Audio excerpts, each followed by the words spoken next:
Ladies and gentlemen, welcome back to the channel of BB3. For those who don't know me, I'm your host, Kayell.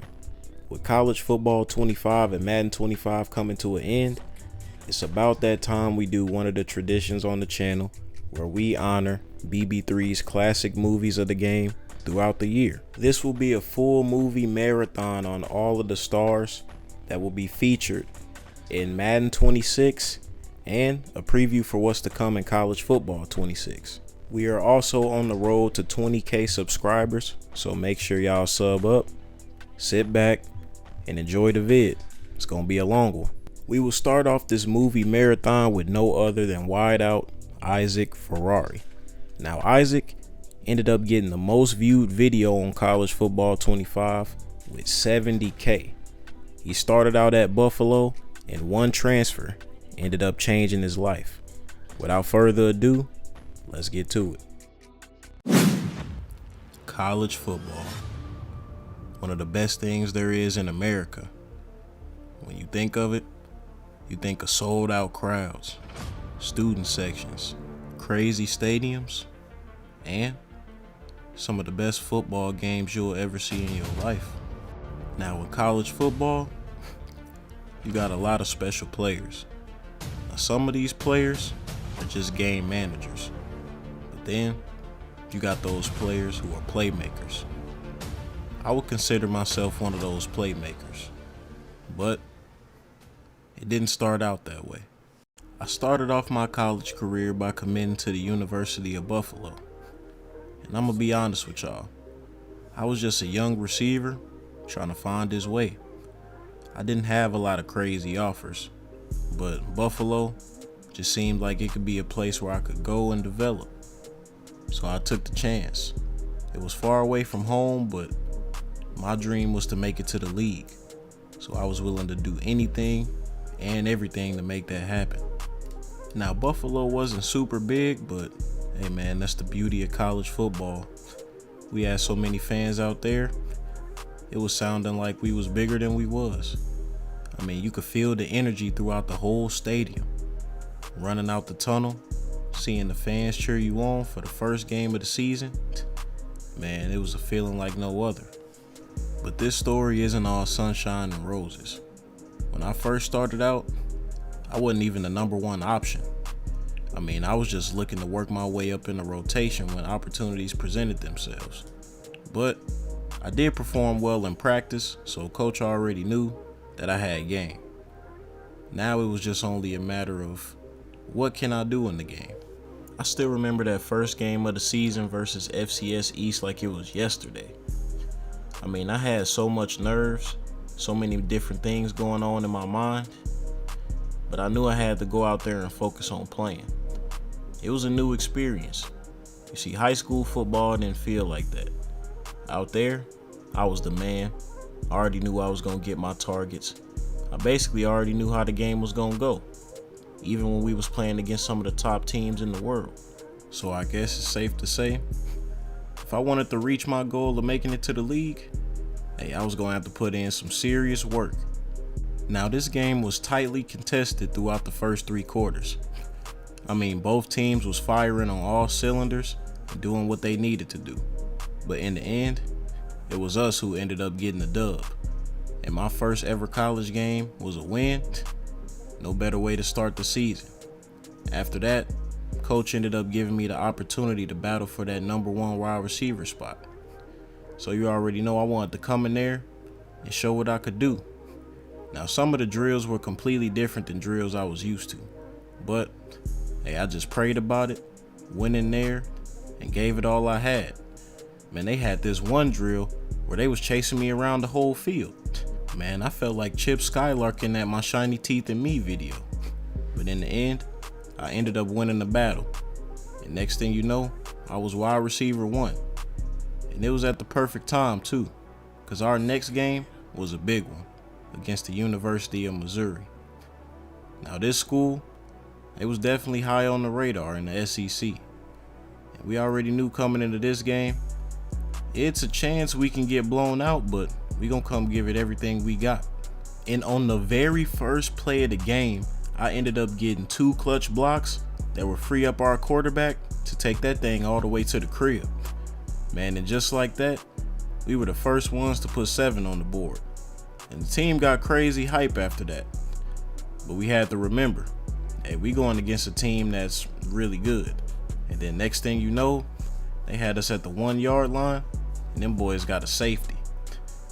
And all our hype had died down, because we knew that it might get real fast. And then, on the very next drive, the quarterback ended up throwing a pick. Now that was 2 bad situations that ended up happening back to back. And even though the team morale was going down, I still felt confident in what we had going. All we had to do was just take care of the football and we'd be alright. And then next thing you know, the QB threw a whole nother pick. Now I knew this was a big game, but bruh seemed hella nervous. I don't know if one of these Mizzou girls flashed him in the crowd or something, but he needed to lock in. And unfortunately he couldn't do that. And the team couldn't do that. And Mizzou ended up smoking us 43-14. But another thing I learned about college football, that you got to put losses behind you. Coach always said, you got to have a short-term memory. After 12 o'clock hit, man, you got to forget about it. But to be honest, it really took me a long time to understand that. Because in high school, I wasn't really used to all that. I mean, I would let games affect me for weeks. If I had a bad game, man, I'd be thinking about that mug for so long, it would start to affect me in future games. But that was a habit that I had to get rid of. And in this game against the University of Massachusetts, man, by the time the fourth quarter started, the game was already over. I mean, them boys was up 37-10, and our QB ended up throwing the pick. And that was basically the nail in the coffin. And once again, the team had dropped 40 on us. But the crazy thing about it, the University of Massachusetts wasn't even a crazy team like Mizzou. And I'm not saying that to tell y'all that they were a bad team, but they weren't good enough to be dropping 40 on us and us only scoring 17 points. But like I told y'all earlier, in this game, you gotta have a short-term memory and keep on moving. Now by this time in the season, I was really starting to feel comfortable with this college football thing. I mean, at first I was a little nervous and I didn't know what I wanted for my career, but now I just wanted to be the best me I could be. Of course, every player has their dream of maybe one day winning the Heisman or even a national championship, but the position I'm in, I gotta work for that times 10. And in this game against Northern Illinois, I was starting to show coach that, hey, I could be a go-to option if need be. Some of the catches I was making, they was elite. I guess the quarterback really started to trust me, but I still had a lot of work to do to get on his radar. I was still a freshman, and some people on this team may have not considered me wide receiver 1 even though I won the battle. That respect you gotta earn. But the way I was performing, it's looking like the trajectory I was on, I was gonna earn that respect real soon. But we happened to struggle in this game just like we did in the previous games. The quarterback was throwing picks, and by the time the fourth quarter rolled around, we found ourselves losing by a significant margin. So we found ourselves trying to fight back in this game, and we put 7 on the board after we only had 9 points. But it might have been too little too late. And then the next thing you know, the quarterback ended up throwing another pick 6. And that would basically be the nail in the coffin for that game. Now mind you, I don't mean to bash anybody, but at this point, I mean, bro was throwing interceptions left and right, and he needed to fix it. Because if we was going to make a push for a conference championship, or even to have just a dominant season, we need our quarterback to be on point. But sadly, the struggles continued. I mean, I'd have a completion here and there, but there would be times where the quarterback would throw the ball where I had no chance of getting it. And it would be interception after interception, incompleted pass after incompleted pass. And as the season went on, we just couldn't find our rhythm. But hey man, I was just doing the best possible job I could to make sure I was running my routes correctly and I was open. But I mean, I can't control everything on the field, man. I only play one position. So we got to be able to come together and work as a unit. But like I said, I would always make sure I was open. So when the quarterback looked for me, you could almost believe it would be a grab. Now this game we had against UConn, they got pretty ugly very fast. I mean, once again, UConn wasn't even no crazy team. But when they played against us, man, they was looking like the best team in the nation. Man, we was out there getting smoked like a hookah lounge. And it's crazy to think that because I thought I was having a pretty good game. I mean, I had a number of receptions and I was getting us down the field or converting on third down if we needed to. But it was that interception machine, man. I told y'all, this dude was good for throwing about 2 picks a game, maybe even more than that. If you gave me the over or under on DraftKings on his interceptions, I'd probably bet the over on about 5. Okay, 5 may be a little extreme, but y'all get the point. It started to turn into frustration because we actually had a lot of talent on this team. But you ain't gonna win football games off of strictly talent. You gotta have a lot of team chemistry, man. I'm telling you. You gotta be able to come together in these moments when you're struggling.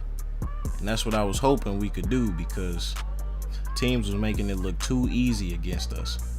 The next thing you know, it was 10-27 in this game. And me, I was still trying to do my thing, get us down the field, and see if we had an opportunity to make something happen. And before you knew it, I had my first ever collegiate touchdown. And to this day, I don't know which one felt better. Me getting my first ever collegiate touchdown or me getting buns for the first time. But I can tell you, both of them is high up there on my radar.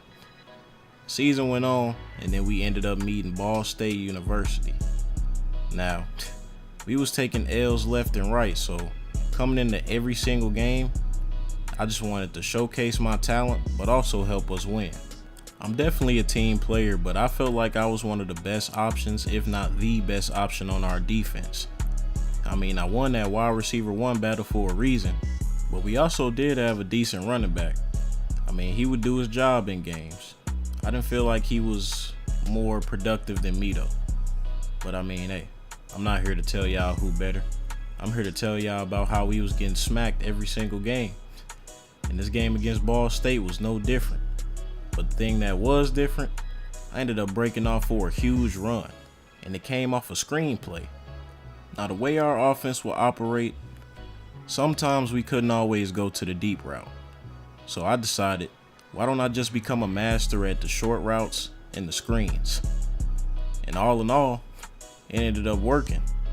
In the very next game against Ball State, I had my second touchdown of my career. So hey, once I figured out that was gonna be my bread and butter, I just continued to work on that. Cause the quarterback, man, he was struggling with the medium and deep routes, so I would always make sure I was working on those short routes, being available. Even if it wasn't the route I was supposed to run, I still do it sometimes. Just freestyle, go crazy with it. And man, in this game we was putting points on the board. It seemed like everybody was fired up and they was tired of losing. I also realized this game that I could be real good at blocking, and I was putting some of the cornerbacks on their backside. But in the end, we ended up getting the dub, and I was just happy to be back in the win column, because we had went through a couple of tough losses. I mean, the type of losses that'll derail your whole season. But I still believed, and the rest of the guys believed, that we could be pretty good. A few weeks later, we had a matchup against Eastern Michigan. And man, in the first quarter, I had a play where I came across the middle and got hammered like a toolbox. At this point in the season, I think most teams started to figure out what I was good at. I mean, yeah, I had some pretty good route running and agility, but what they also didn't know, I had a lot of speed on me. I mean, my last name Ferrari for a reason, because once I get the ball, man, I can get the moving. And I was starting to drop defenders too. I wanted to become a well-rounded receiver. I wanted to be able to run crisp routes, catch the ball, and also get yards after the catch. And honestly, I think I was on my way to doing that. And man, during this game against Eastern Michigan, I mean, we was smoking them 41-7 and then we ended up winning the game 41-21. It felt good being on the other end of that, because I definitely know what it felt like to have 40 dropped on you. And I actually had a really good game. I had a couple good plays where I got yards after the catch, and I had a couple of deep receptions. We all knew we had a lot more work to do, but this win showed us, hey man, that we can compete with some of the best teams in the conference. Now, right after that, we had a matchup against Kent State. And in this game, man, it was snowing. And that was crazy. I had never played in a snow game in my life. And to be honest with y'all, it looked tough from the outside looking in. But during this game, I'm like, bro, it is hella cold and I'm slipping everywhere because of this snow. But that didn't affect us though. In the first quarter, our QB ended up throwing a bomb to one of our receivers, and we put points on the board first. But in the blink of an eye, Kent State put up 10 points on the board. And once again, we found ourselves fighting back from a deficit. But that slippage I told y'all I was having in the beginning of the game, it went away by the time the second quarter hit. And once it did, I had some grip and I was able to get a little shifty and also get open on my route running. I remember watching film after this game and thinking to myself, if I just tweak a couple of things, man, there's no doubt in my mind I could be an 1,000-yard receiver. If I could put up 1,000 yards in one season, I really feel accomplished. But in the third quarter, we was in the red zone, and I ended up running a slant route for the tutty, and got another touchdown to add to my season total. And I'm gonna keep it $1.75. We had a couple of fun games this season, but I think this one might have been the most fun. We had the stadium rocking, and the game was super competitive. I mean, that's all you can ask for in these college games. I just had to try my hardest to not focus on the pancakes that was gonna be there after the game. And I ain't talking about IHOP. And with a score of 20-21, I ended up getting in the end zone again for my second touchdown of the game. And that was my first time having 2 touchdowns in one game. I felt like the man. Man, Charlie Sheen couldn't tell me nothing, because after this game, I was definitely gonna be the one winning. And with a score of 20-28 in the fourth quarter, we ended up hitting the dagger. Got one more touchdown, and we got them boys up out of there.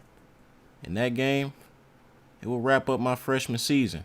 When they announced the awards at the end of the year, I seen that Shedeur Sanders won the Heisman. Perfect timing. I already knew them boys at Colorado was over there balling. And as for me, I ended up making an all-conference team.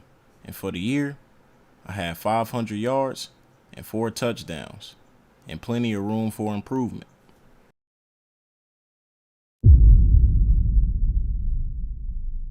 Coming into my sophomore season, I was super confident.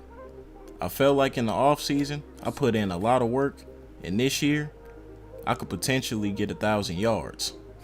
And man, I started off hot early this season. It ain't take me that long to score my first touchdown of the year like it did last year. But back to what I was saying though. This year I wanted to hit 1,000 yards, and also I wanted to see if I could help this team get a winning record. But a lot of stuff was different this year, man. The quarterback we had last year ended up graduating, so now a sophomore had to step up to the plate. And some of the same struggles the last quarterback had, this quarterback had. And some people may believe our team got a little bit worse, but my performances on the field, they ended up getting better. And it's weird how that works. I figured everybody would be working in the off season like I did, but it seemed like that wasn't the case when we ended up getting to the actual season. I'm not gonna say it was like that for everybody, because some people I was looking at, and I can tell they had got significantly better. But some other dudes I was looking at them and felt like they needed to go right back home. Now we started off the year 2-2, which is kinda similar to our start last year. And the 3 main routes that were my go-tos would be a zig, a comeback, or an end route. And if I ain't have any of that, I just end up freestyling something. But most of the time, the zig and the comeback route, it'll be there. And I wanted to get used to beating people over the top, but with this quarterback, it just wasn't possible, man. And I honestly can't blame bro. I mean, our offensive line will fold like a lawn chair within 3 seconds. And that's exactly why I keep telling y'all I work on them short routes. And it ended up paying off. Because in this game, I hit a milestone as I had 75 receptions on the year already. I mean, it was only the 5th game. I'm telling y'all, that off-season work got crazy. I also had to get in the weight room because coming across that middle, man, you'll mess around and get smoked. I mean, I was bench pressing females all summer, but I also had to make sure I bench pressed them 45s. I mean, technically, don't they both count as working out, right? Well, y'all not saying right.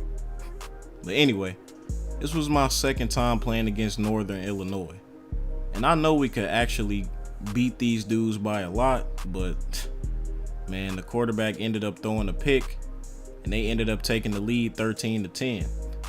And I'm telling y'all, on some of my routes, bro, I would just completely be freestyling because I could already tell that the QB wasn't going to get it there in time. And this is a part of what made me a great addition to this team because I was able to just make stuff happen. But it seems like right when we would get close to scoring, something catastrophic would happen. And this is something that constantly came up in our team meetings. I mean, we were well aware of it, and so was the coaching staff. It was definitely something we dealt with my whole time being at Buffalo. But as this game winded down in the 4th quarter, we found ourselves down by 6 points. And this is the time where I come up and I show out. Ever since playing football in high school, I've been pretty calm in high pressure situations. So if the game on the line and you need somebody clutch to step up, hey, call on number 4 every time. And that's exactly what was going on this whole drive. And then I ended up punching it in and put 7 on the board and helped get us the lead. And that was a dominant drive because almost every time we was moving the chains, it was because of me. I don't want to take all the credit, but I feel like if it's a game-winning drive, I most likely should. But their offense came right back down and hit a field goal. And then we found ourselves down by 2. And with 17 seconds left, man, we was looking to get this dub. I got open for a minute and we took a shot, but the ball just wasn't where it was supposed to be. And we ended up losing this game, a game we could have easily won. And you can best believe that one was stinging afterwards. These tough losses were starting to pile up, and man, it was hitting me hard. Because I knew we weren't a bad team, we just couldn't execute. That's something that's important in football. You got to be able to execute and finish. And as the season went on, I just kept trying to be as consistent as possible. Now, a lot of y'all that's watching this right now will learn, if you just focus on winning and competing, the rest of the stuff will come. Because that's all that was on my mind. And next thing you know, I was racking up yards, getting a number of completions, and helping the offense keep flowing and keep going. So man, you just got to worry about the little things. And then everything else, it'll come along, trust me. We had another tough conference matchup against Bowling Green. And man, we honestly had a 2-point lead for the longest. And going into the 4th quarter with that 2-point lead, man, I thought all we had to do was just take care of the ball and we would have this in the bag for sure. But you know how this thing go. Everything ain't always a walk in the park when it comes to this team. We even got this pass interference call that would put us in great field position, but sadly, we just couldn't punch it in the end zone. And it's crazy because I was heating up like a hot pocket this game. But coach, man, that dude wanted to go to the run game so bad. And I had already had a lot of completions. And then with 28 seconds to go, all we needed was a first down. And sadly, I couldn't get over the marker. And we would end up losing this game to Bowling Green right after that. And I honestly put that loss on me. It was a lot of factors that happened in that game, but man, if we would have got that first down, we would have got that dub easily. But like I told y'all earlier, I grew into that habit of having a short memory. So we was on to the next game against Central Michigan. And bro, when I tell y'all, y'all will not believe how this game went. So in the first quarter, the quarterback ended up throwing a pick 6. And that was the first points that Central Michigan ended up putting up on the board. Now I know what y'all thinking. Don't panic. There's still a lot of football left to play. You're right. And we came down on the other end and I ended up getting open from a corner route. and getting a touchdown. So then we put 7 on the board. But man, I didn't have a clue in the world, bro. So as the game went on, I continued to do my thing. I mean, I was getting open almost every time I was running a route. It don't matter where he was throwing the ball, I was most likely catching it. And man, I was making it look easy, but trust me, it wasn't easy. And I think he got to the point where he just figured he'd throw it to me every single time. And that led to him throwing the second pick of the game, which almost ended up in a pick 6, but luckily we was able to bring him down. But nah, that's not it. Bro said, hey, here go another one. I was supposed to run a corner route, but I guess he seen me take a step inside and decided to throw it. So just like that, your boy had 3 picks already in the game. You know, I mess with my guy, but sometimes I wish we had a QB like that guy from Iowa. If y'all seen him, bruh, hey, some of his highlights is crazy. But anyway, back to the game. Hey man, we was not going out of here without a fight. Our tight end ended up getting free from the defense and got a crazy touchdown. And then right after that, they found your boy open in the end zone again. And that was my second tutty for the day. You already know I was getting jiggity in that end zone. I had people watching, man. I had to make sure I show out. You gotta have fun with it sometimes. And then with the score being 23-41, we came down and we scored again. Man, we really just needed our defense to string together some stops, because we was starting to move the ball down the field. I mean, the offense was definitely clicking. It only took us throwing 3 picks to finally do it, but I mean, we still got to the money. And man, you know me, I was working on getting open, doing them short routes, medium routes, any type of route you needed. But after my second touchdown, I wasn't even the one scoring for real. That was the other offensive weapons we had, which is why I said, man, when the offense is clicking on all cylinders, we're a pretty good team. But we ended up losing this game by only 3, despite him throwing 6 total interceptions. I mean, I try to defend this dude as much as possible, but I don't think I can defend that one. I mean, this dude had more picks than the NFL draft. But anyway, next up, we had a game against Ball State, and they had the best cornerback in the conference. Word on the street is he was telling people that he was finna stop what I was doing. And he ended up striking first. He got a little interception on me because I couldn't get to the ball quick enough. But hey, man, that's what I live for. These tough battles. And then the pick monster was right back at it, throwing them interceptions left and right. Next thing I knew, I looked up and it was 15-0. And then my man's threw another interception. And at this point, I'm like, hey, yo, bro, come on, man. I got a matchup against this cornerback, and you just making us look bad. Bro threw 3 picks so fast, he didn't even know what to do. And then he ended up throwing a 4th one. And I remember telling coach after that 4th interception, bro, can y'all please just get me the ball any way possible? So we ended up running a screen play, and well enough, man, I almost took that thing to the crib. In only 1 play, I got us in the red zone that easy. And I was trying to tell bro the whole time, bro, just find me and I can keep us in this game. But with it being 28-0, I didn't know if it was much I could do at this point. Luckily, we ended up driving down the field and we put 7 points on the board. So we wasn't finna go out with a Krispy Kreme donut. I mean, we had to leave here with something. No Denzel Washington. And me, man, I just kept playing hard, man.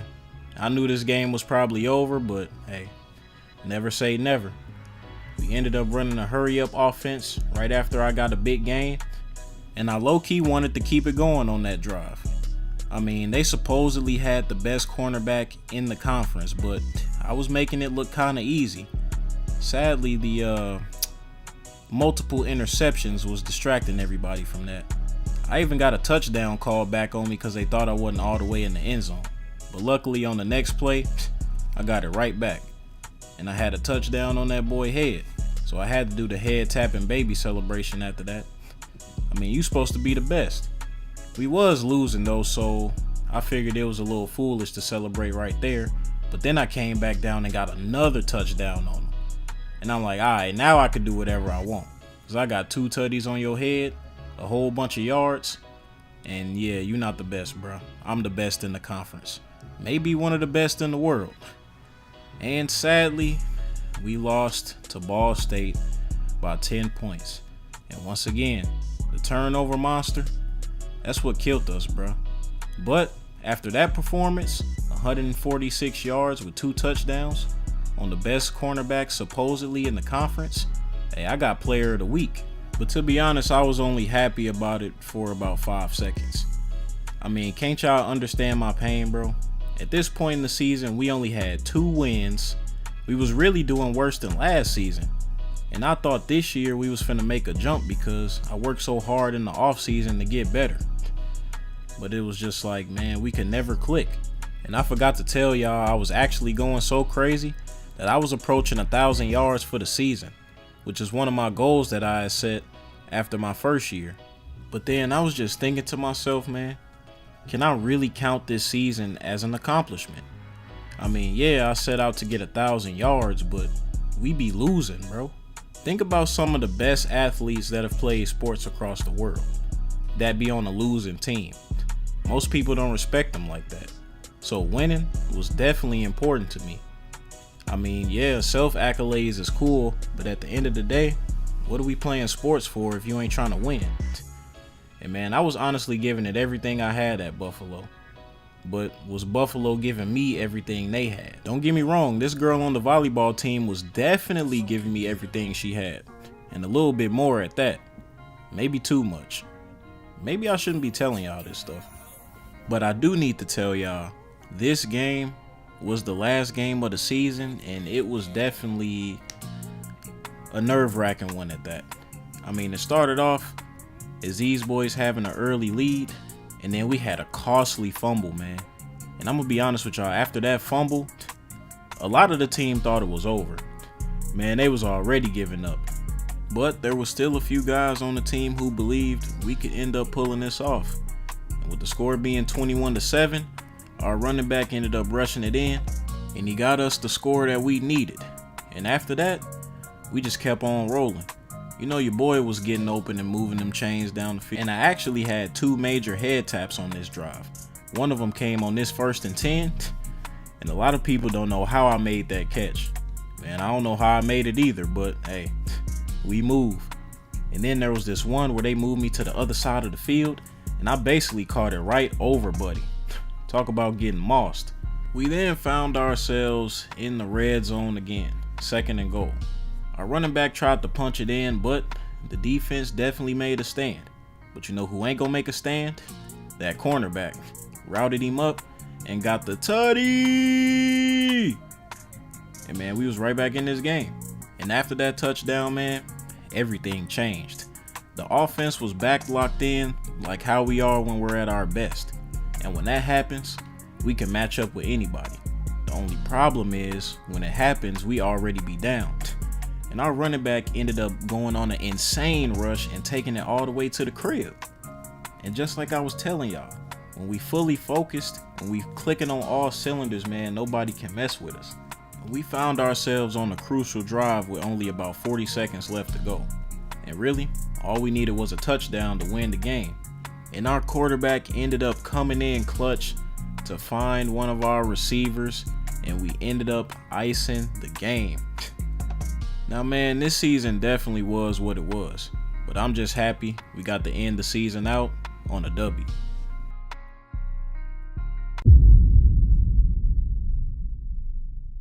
After entering the transfer portal, I narrowed down my 2 schools to Notre Dame and Oklahoma. And I was leaning towards the Fighting Irish, but Oklahoma showed a lot of interest, and it felt like they really wanted me. So I ended up calling their coach and made it happen. I felt like me joining Oklahoma would help me get to the national championship sooner. Get it? Oklahoma soon? Come on, bro. But anyway, this team was definitely capable of being a playoff team. However, the season before I came, they actually didn't make it into the college playoffs. So my goal coming in here was to come in and bring a new offensive weapon to this high-powered offense. After making first team all-conference last year and surpassing 1,000 receiving yards, I got the opportunity to fight for the #1 receiver spot right off the bat. And y'all boys know I did my thing. And I was coming into the first game of the season as the #1 option. Now some of you may be thinking, why Oklahoma? Well, the offense that they run is perfectly fit for my play style. I call it an A+ fit. And plus, I already told y'all, this team was super interested in me after the season I had last year, and they believed, so hey man, why not give it a shot? But for everybody watching, I want to make sure y'all stay tuned for this season. I mean, I had a crazy year last year, but trust me, this one was the best season ever in my life. Now, the first game of the season was against UTEP. And instead of Oklahoma University, y'all might call us Alexis Fox University because we was getting blown out. But never fear, because Isaac Ferrari is here. And I definitely was getting open in this game. I mean, I just told the quarterback, hey, I know I'm new here and we ain't got a lot of chemistry yet, but trust me, by the end of the season, I'm going to be one of your best friends on the field, man. It was kind of disappointing that we was losing this bad at home during the season opener. But, you know, we didn't really have a lot of chemistry yet. I was new here. We had another wide receiver that was new here. So we had to get into the flow of things. The quarterback even tried to hit me on this slant route and tried to fit it in a tight pocket, but hey man, it resulted in an interception. But on this next play right here, I ended up getting 2 insane blocks that would help free up our running back, and he took that mug all the way to the crib for the tutty. And we was back in the game, man. Just as quick as we got down, we turned it around just as quick. It was 24-20, and then we ended up punching in another touchdown, and man, we had a significant lead after that. And I had a good game, to be honest. I mean, I was well over 100 receiving yards, and that's one of the things the offensive coordinator was challenging me to in the first game. And then on top of that, I ended up getting a touchdown. So not only did I achieve the accomplishment that the coordinator wanted me to achieve, I got that and then some. And it was my first touchdown as a Sooner, so it was special. So man, y'all boys know we got the dub with no problem. Even though we was getting smoked like a paper in the beginning, but y'all just ignore y'all seeing that. All that matters is we put 40 points on the board. That's a decent amount of points. But the next game of the season happened to be up against Michigan, the #5 ranked team in all of college football. Talk about a second game. And man, on this route I was supposed to run a corner, but similar to the other QB at Buffalo, I took a step in and he decided to throw it. And he ended up throwing an interception. So hey, I guess we could say that was on me, but I mean, I was running my correct route, bro. But we ended up getting the ball back. Our defense held it down. And as we were in the red zone, our wide receiver almost died trying to flip into the end zone for a touchdown. But I mean, hey, we ended up getting it and almost cost the bro his life. The medical bills was finna be through the roof. I was finna have to change my position from wide receiver to pallbearer. But anyway, we ended up scoring again, and then we found ourselves up against Michigan 14-3. Talk about it, man. We was really putting up numbers against the #5 team in the nation until the quarterback threw a pick. I'm telling y'all, bro, them picks throughout my career be killing me, bro. And I don't even be throwing the ball. But every time I see that, man, it's like my heart dropped. And also in this game, I ended up accomplishing 250 career receptions. So you can never say your boy ain't consistent. It ain't matter who was throwing the ball, because this was my 3rd QB in 3 years. And as soon as I got hype about my career receptions, bro ended up throwing a pick 6. I mean, I'm telling y'all, every time I get a little bit of joy on this football field, man, God just be like, nah, bruh, you gonna have to go through something real quick. But as the game went on, Michigan actually ended up going on a run and they took the lead. And with 18 seconds left to go, he threw another pick. And sadly, we was gonna end up losing to the #5 team in all of college football that we actually could have beat. But moving on, we had a game against New Mexico. And them boys was 2-0 and we was 1-1. So we wanted to definitely give them their first one. And I tried to make an incredible diving catch after the QB threw it a little bit out of reach, and it ended up being an interception. And history was starting to repeat itself. That is, until the running back absolutely turned into a Super Saiyan and then went on a crazy rush and took that thing all the way to the crib. Just when I thought things was finna get bad, hey, that boy came in clutch. And then on this screenplay, I ended up doing my thing and getting the easy first down, just warming up for the game. And you already know I was putting them boys on the floor with them blocks, making room for our running back to go ahead and do work. And as the game went on, I was just looking to help any way I could. And then I ended up getting this crazy grab over two defenders. I ain't see nobody in front of me, and I ran all the way to the crib for a tutty. And to be honest with y'all, till this day, I still don't know how I caught that, but hey, I guess I'm just him. And after I scored that, hey, your boy just went on a spree. Hey man, I was starting to see red. And no, I'm not saying that because they had red in their jerseys, but hey man, you get what I'm trying to say. I was getting hot after that. I told the QB just look for me, throw it my way, and I'm gonna make sure I move them chains. And with 50 seconds left to go in the third quarter, I ended up running a little over route, and man, I saw daylight again. I ain't see too many people in front of me, and them boys tried to bring me down, but they could not do it. I was moving like Thanos, Mark Henry, Derrick Henry, whoever you want to call it, bro. But they could not bring me down on that possession, and I ended up getting my second touchdown of the game. I was going insane. If I keep playing football like this, they're gonna have to put me in the Hall of Fame. And right after that, our running back rushed in and we put 7 more on the board. Man, New Mexico was putting up a fight though. But if I ain't have a monster game like this, we probably wouldn't have won this game. And it actually ended up going into overtime. And New Mexico had a lead, 38-35. But on the 2nd and 10 play, hey man, y'all know who to call. Call number 4 whenever you need me. And I ended up getting another touchdown that would help us ice the game. And I had 3 end zone trips for the day. And man, we got the overtime dub over New Mexico, and the whole team was hype. And me, man, I had the best game of my career so far. And now that I think about it, might be my best game ever. Almost cracked 250 receiving yards, got 3 touchdowns, and I was SEC Offensive Player of the Week. And it was after that game, hey, I started to take the world by storm. You see, a lot of people still didn't believe at me after everything I did at Buffalo. They thought, oh, it's a weaker school, let's see him do it against some actual comp. Well, I slid to the SEC and then put up a 250 bomb. So how you feel about that? But the next game we had to go against Mississippi State. And after coming off of that game, I wanted to keep the momentum going. And just like that, your boy was in the end zone again. Different game, same mentality, same me, Isaac Ferrari, the one and only. And I'm not gonna cap, my junior year was off to a pretty decent start. We had this 14-0 lead against Mississippi State though, and I really thought we had this game in the bag, especially coming off the performance we did last game. I thought we was gonna cruise in here and get the dub easy.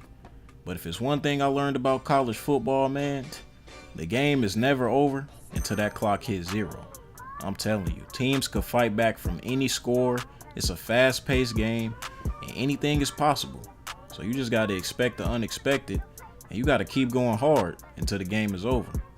And man, them boys ended up putting 17 points on the board just like that.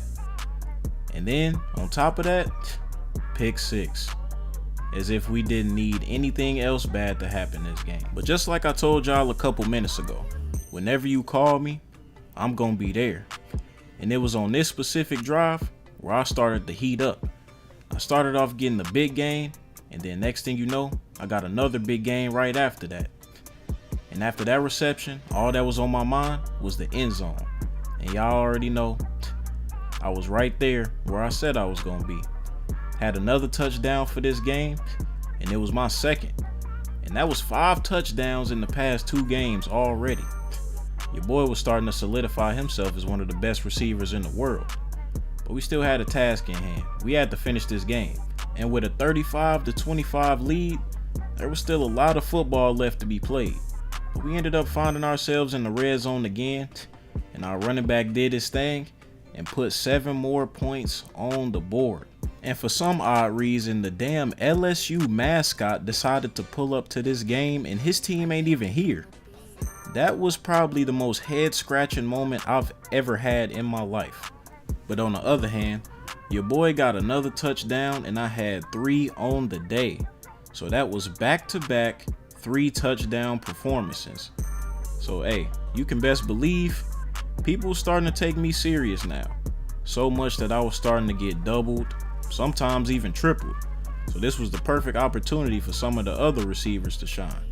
Now I don't want to be biased, but I would say we have the best receiving core in all of college football.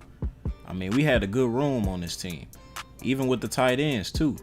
We could match up with almost anybody. And we found ourselves getting hot immediately in this game against Florida, being up 14-0. But what I just tell y'all last game, man, expect the unexpected. QB tried to hit me on a little out route through a pick, and Florida ended up putting 3 on the board. But we found ourselves in the red zone again, and bada bing, bada boom, me and that end zone was once again friends.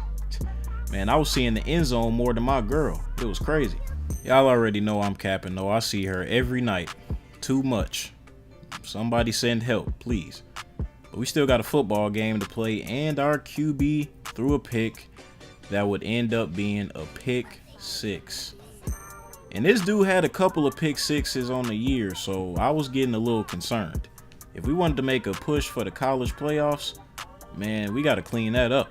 And Florida was slowly making their way back into this game. And I can't speak for the others, but I was getting worried. But your boy ended up meeting the end zone once again. I told y'all I'm starting to see that mug a lot lately.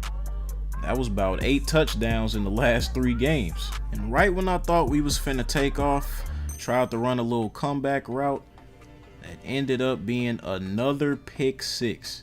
The second pick 6 of the game. This was getting embarrassing, man. And then I just looked up at the scoreboard and Florida was up by 1. It was 38-37. And I'm like, man, ain't no way this dude threw another pick that would end up being a pick 6. Man, I'm telling y'all, if y'all could see the look on Coach's face after that happened, man, y'all would all be dying laughing, I promise you. Now, the game wasn't over yet, and we was still within range to make a comeback. All we needed was 1 touchdown. And the drive we had was a pretty good drive because we ended up getting that touchdown. But sadly, we couldn't convert on the 2-point conversion because he threw another pick. And I'm not going to cap, we beat his ass in the locker room afterwards, so you already know what's going on. But next up, we had a showdown against the University of Texas. We had to go against the Longhorns, man. I don't even go to the Longhorns restaurant to eat. So I was coming in this game to show these boys, hey, y'all trash. But every year, Oklahoma has a classic game against Texas. So I was already aware of the culture. But coming into this game, hey, they ain't played me yet. And I'm something they got to be worried about. But sadly, a fumble occurred in the first quarter. Luckily, it led to nothing. What also happened in the first quarter, your boy got in that end zone for a tutty, and I had the arena hype. And man, that thing was jam-packed. I couldn't even see one empty seat in the entire venue. Everybody pulled up for this one. And after we got that first touchdown, I ended up breaking free, got another big gain. I ain't see nobody in front of me, and I went all the way to the crib for the tutty. And just like that, your boy had 2 touchdowns already, man. We ain't even hit halftime yet, and your boy was already cooking. And just when the Texas defense thought it was over, bombs away. We kept moving down the field. It was like we was unstoppable on offense this game, man. Don't get me wrong, Texas had a very good secondary. Just not when we playing them. They can go against any other team and be dominant, but with number 4 on the field, hey man, you gotta look out. I was already having a career day, and then I got into the end zone again. At this point, everybody should be feeling sorry for Texas because they had no response for our offense. And similar to how it was with my Buffalo team, when we are locked in, bro, nobody can beat us. Our offense was completely explosive this game. I mean, every time you blinked, we was almost in the end zone, if not already in there. And we ended up getting that dub over Texas. And this was the second game in my career that I was close to 250 receiving yards. Talk about a milestone. And once again, your boy was named Player of the Week. And I was stringing together a really good junior season. I'm talking elite. But you know what they say, man, the show must go on. And our next game will be up against Arkansas. And man, our jerseys were so similar to theirs, I thought we was playing against ourselves for a minute. But on the very first play of the game, our offense got right back to being explosive. It's like we never left. At this point in the season, it was getting pretty likely that I would be in the running for that Heisman Trophy. So I took full advantage. Every game I was making sure I was extra aggressive, and it was paying off. I was becoming a matchup nightmare for every DB that was in front of me. And in this game, it didn't take me that long to find the end zone. And honestly, this experience was crazy. I still remember my freshman year when I was hype about getting my first touchdown of the whole season. Now, it was to the point where I was getting a touchdown every week, every game, every time I stepped foot on the field. And nobody would have thought we would jump out to a 21-0 lead on these boys. Man, we was looking real dominant. But I already told y'all about that receiving core though. I believe we got the best in football. And when the QB locked in and we locked in, man, we are a force to be reckoned with. I was just hoping we can make a push for that conference championship. I know the SEC is a very tough conference, and to win a championship in that conference would be big. But man, the QB ended up throwing a pick six, and at this point I was used to it, bro. I mean, them things happen way too often. But that didn't stop us from doing what we had to do on the offensive end. I told y'all, I was starting to become a matchup nightmare. I was putting in extra work every single week just to make sure I was ready for game day. I always had a plan as a youngin' to keep my grades up in school, so by the time I got to my later years, I could just chill and focus on my craft. And that's exactly what this junior year was about. I mean, the grades was already there. My GPA was like a 3.7, so I just focused on working out and putting in extra hours. And just when you thought we was about to score on 3rd and 7 in the red zone, another interception. And between me and y'all, bro, the quarterback that we had this year, he had almost as many interceptions as he had touchdowns. Now, I ain't want to put him on the spot like that, but if Buddy thinking about going to the league, he may need to stay for another year. We ended up getting a dub over Arkansas, so it was all good. And as the season went on, man, I feel like I just got better and better. Now, I wasn't putting up 3 or 4 touchdowns every single game, but the yards was definitely there. I mean, I was racking up yards left and right. I became a master of the short routes. My medium route game was smooth, and don't even get me started on the deep routes. It's like I got faster. In week 9, we had a matchup against Sam Houston, and it was in this game where I achieved another milestone. I had 4,000 career receiving yards, man. And who would have thought? My freshman year I only had 500. So to say I boosted all the way up to 4,000, man, that is crazy. I heard that a lot of people in college don't even do that, especially within 3 years. But I told y'all, man, I was starting to rack up them yards like it was nothing. And man, oh man, if I see somebody pressing me, you can almost guarantee I'm gonna be open right after that. I got real good at breaking the press as well. And once my QB found that out, hey man, he just throw it over the top with ease. I had that type of trust. Now that I think about it, my whole junior season was full of a bunch of crazy games. I mean, I had a couple of them that went to overtime and came down to the last play, and a couple of them that were blowouts. But most of the time, hey, we would achieve the accomplishment of putting up 40 points on the board. I remember my team back at Buffalo could barely put up 20, and we was putting up double that. I even had this one game where I had 360 receiving yards. Can y'all believe that? Y'all remember them games where I was only putting up like 60, 90? To get 360 is absolutely insane. After that game, I had to sit down with my coach and offensive coordinator, and man, they was telling me I had a good chance of making it to the league. And they was a little bit hesitant on telling me that because they wanted me to still lock in on the season because we had a lot of work to do, but I was well aware. I mean, I check my phone and social media almost all the time. So anytime my name was in any blogs, any news reports, I would most likely see it. But I tried to get out of that habit though and stay locked in on the main task. And for the most part, I did do that. I ain't never let none of that derail me or anything. And even when I found out it was a chance I could go to the league, man, I still wanted to win games. I mean, what's the point of playing if you're not trying to be the best? And I wanted to strive to be the best wide receiver in college football. Some of these dudes really only be out here just to be out here. I mean, they only care about the NIL deals. But I mean, I care about winning and getting that national championship, the ultimate goal. And that's what separated me from a lot of people. And man, we was knocking teams off, good teams at that too. So I always thought we had a real good shot at it. We had a good fan base behind us too, man. Every time we played at the crib, man, we had the stadium rocking.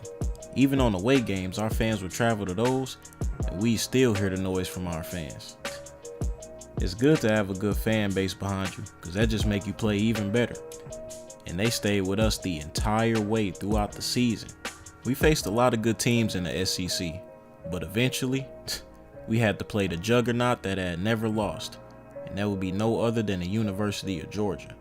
Now, according to the analytics and reports, they would have the best cornerback that I would ever face in college football. But man, I wasn't worried about all that. Like I said, once we get on that field, it's me and you. It's one-on-one. And I had no doubt in my mind I could hold my own against any cornerback. Hey, call me crazy, but I think if you put an NFL cornerback in front of me, I could still do my thing. But back to this game against Georgia. Once again, we started off hot. I mean, that was the story every game. We would always get off to a good start. We put 2 quick touchdowns on the board, and then your boy got into the end zone himself. And once again, we was in a situation where we had a team down 21-0. But college football is a long game. And them boys ended up coming back with a quick touchdown of their own and the field goal as well. And then they had 10. And we went on a cold streak for a little bit, but I ended up finding the end zone again, making a tough catch right over the defender. I'm telling y'all, man, I'm really different out here. No matter who we going against. But this is one of the games that I think about all the time, man. I mean, there was just so many small mistakes that we made that could have changed the entire course of the game. And it was just little stuff, like an interception here, a missed read there, wide receivers dropping passes, us not making the right reads. It was a lot of stuff that went on. And all in all, we could have had a way better performance. Because next thing you know, it went from us being up 21-0 to them being up 29-28. And we was fighting back just to get the lead. Now with 3 minutes left to go in the game, all we needed to get was a field goal for real, but we ended up getting so close to the red zone that we had to go for the score. I mean, why not? So we punched it in for 7, and I thought we was in good shape, man. And on top of that, we actually ended up getting the ball back, and then our quarterback threw a costly pick that would once again turn into a pick 6. And I actually didn't even want the ball on that possession. I would prefer we run the ball and just chew up some clock, but that's just not how it went. And then we found ourselves in overtime with them being up 43-36, and all we needed to do was convert. But sadly, the quarterback ended up throwing another pick, man. And just like that, Georgia had beat us. And it stung a little bit, man, because they was undefeated and we actually had the potential to beat them. Everybody on the team still believed that we was the best team in the conference. And luckily, we got to see them again and fight for a championship.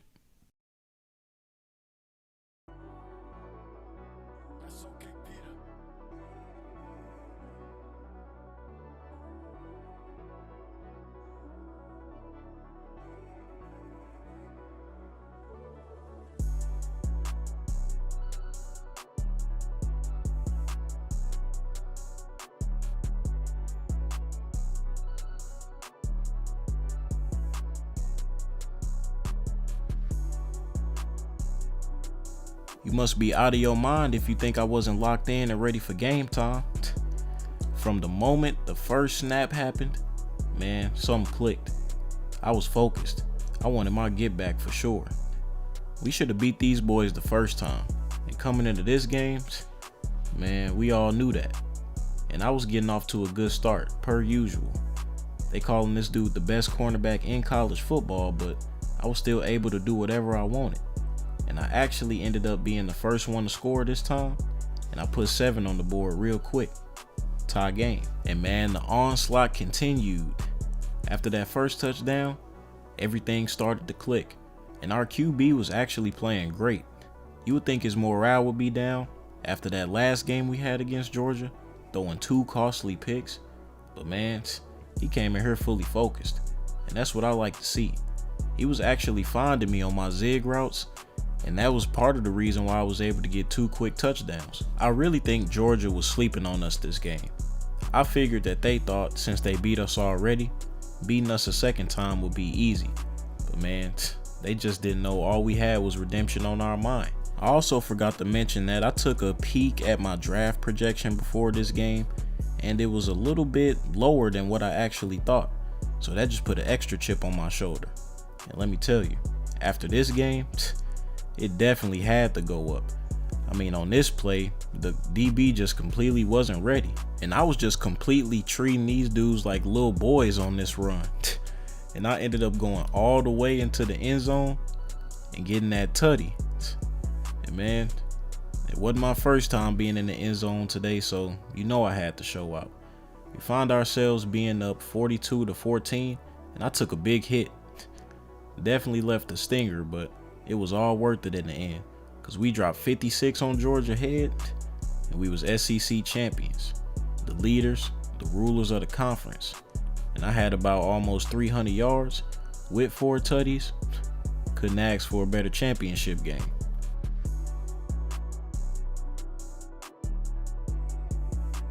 Man, when them end of the season awards came out, best believe my phone was blowing up.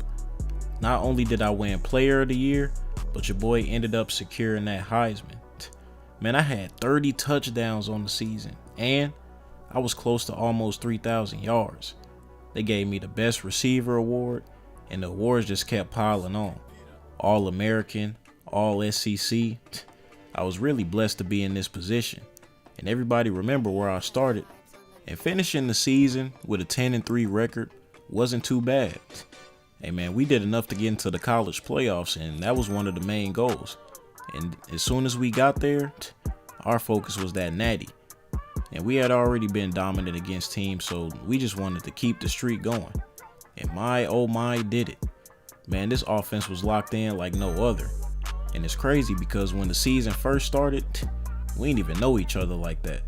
We had 2 new receivers, and we had no chemistry at all. But man, that quickly went away as the season went on, and everybody got better. Not just myself, but the entire offense. The defense too. They was doing their thing, holding teams to a certain amount of points. Man, the whole team was lit. We had Oklahoma turned. And in the first round of the playoffs, we got Purdue up out of there fairly easy with a 42-10 win. Now next up, we had to go against Baylor. And they ended up putting up points on the board first, but that ain't mean nothing to us, because we knew what we was going to do. We was just worried about if they was going to be able to stop it or not. But man, our confidence was so much through the roof, we didn't think nobody could stop us. Man, we could go play a football game in heaven, and some of us probably wouldn't even think Jesus would be able to stop us. But man, the onslaught just continued and continued and continued. I mean, they started off with the lead, but we snatched that thing and ran with it. And I ain't talking about Ezell from Friday. But man, your boy was actually doing his thing this game. Somehow, Baylor ended up going on a crazy run that put them back in the game. So once again, we found ourselves in another crazy game where we actually could have lost. But luckily, they called my number at the end of the game, and you already know I show up and deliver. And man, I was turned. I was not finna let us choke this game. And we ended up winning this mug by 3, and we was on to the natty.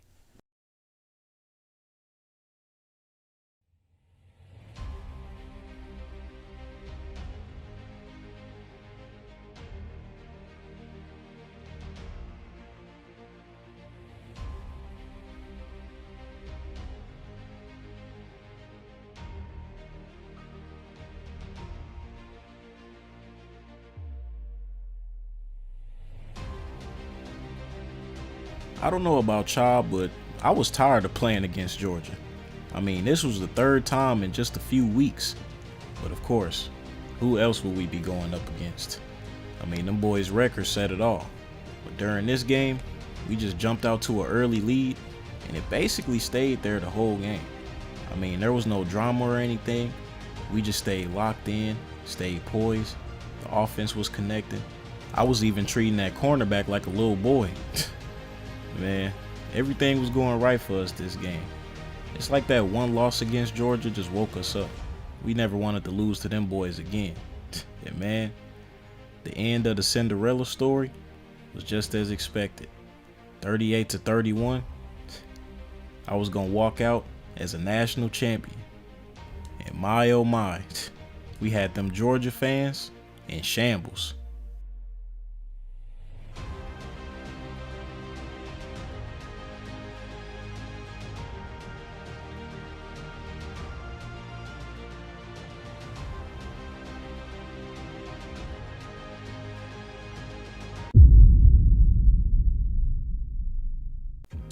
Man, y'all boys really been here since my freshman year.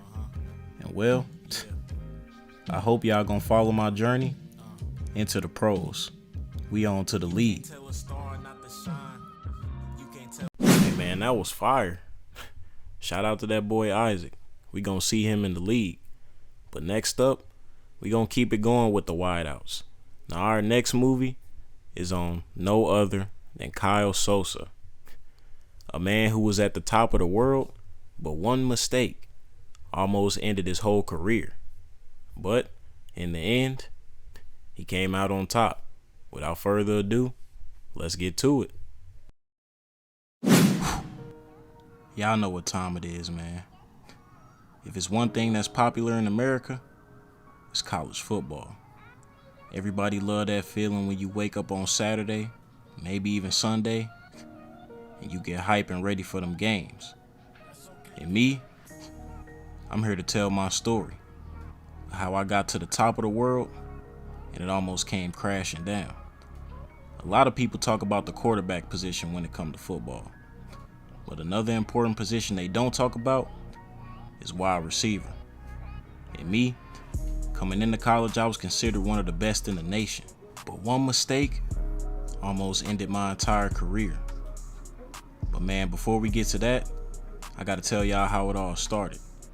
Now coming out of high school, I was a 5-star recruit.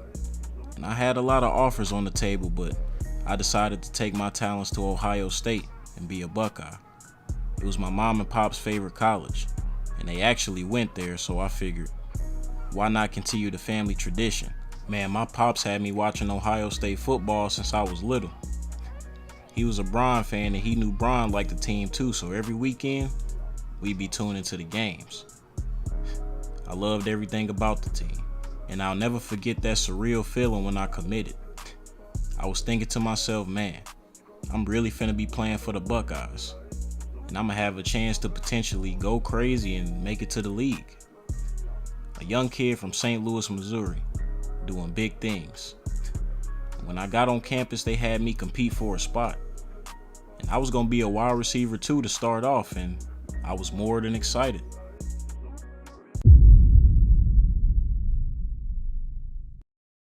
I'ma keep it a bean, man. Coming into my first college game ever, I was hella nervous. But luckily, your boy was able to get his first reception in the first game, so I was hype about that.